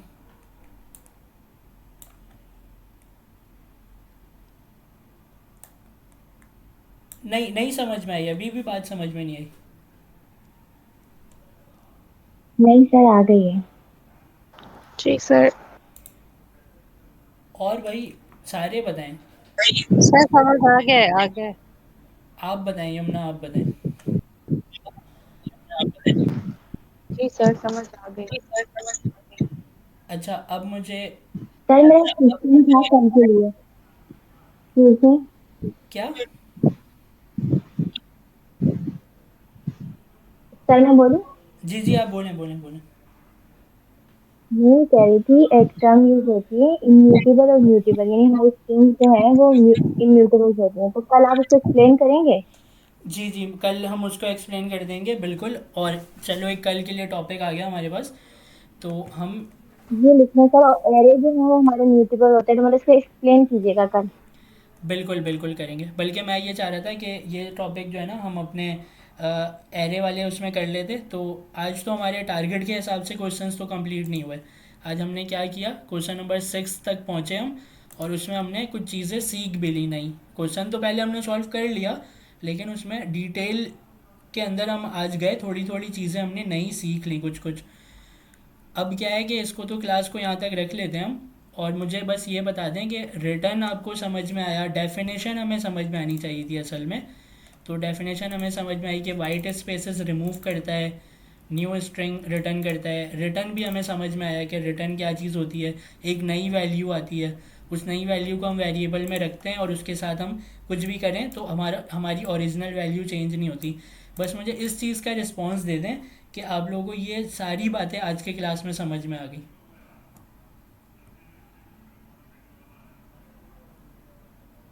जी सर, सारे जी कॉन्सेप्ट सर क्लियर हो समझ गए आ हमारे। गई, थैंक यू सर। चलें, हाँ आज हमारी क्लास जो है ना वो यहाँ तक एंड होगी।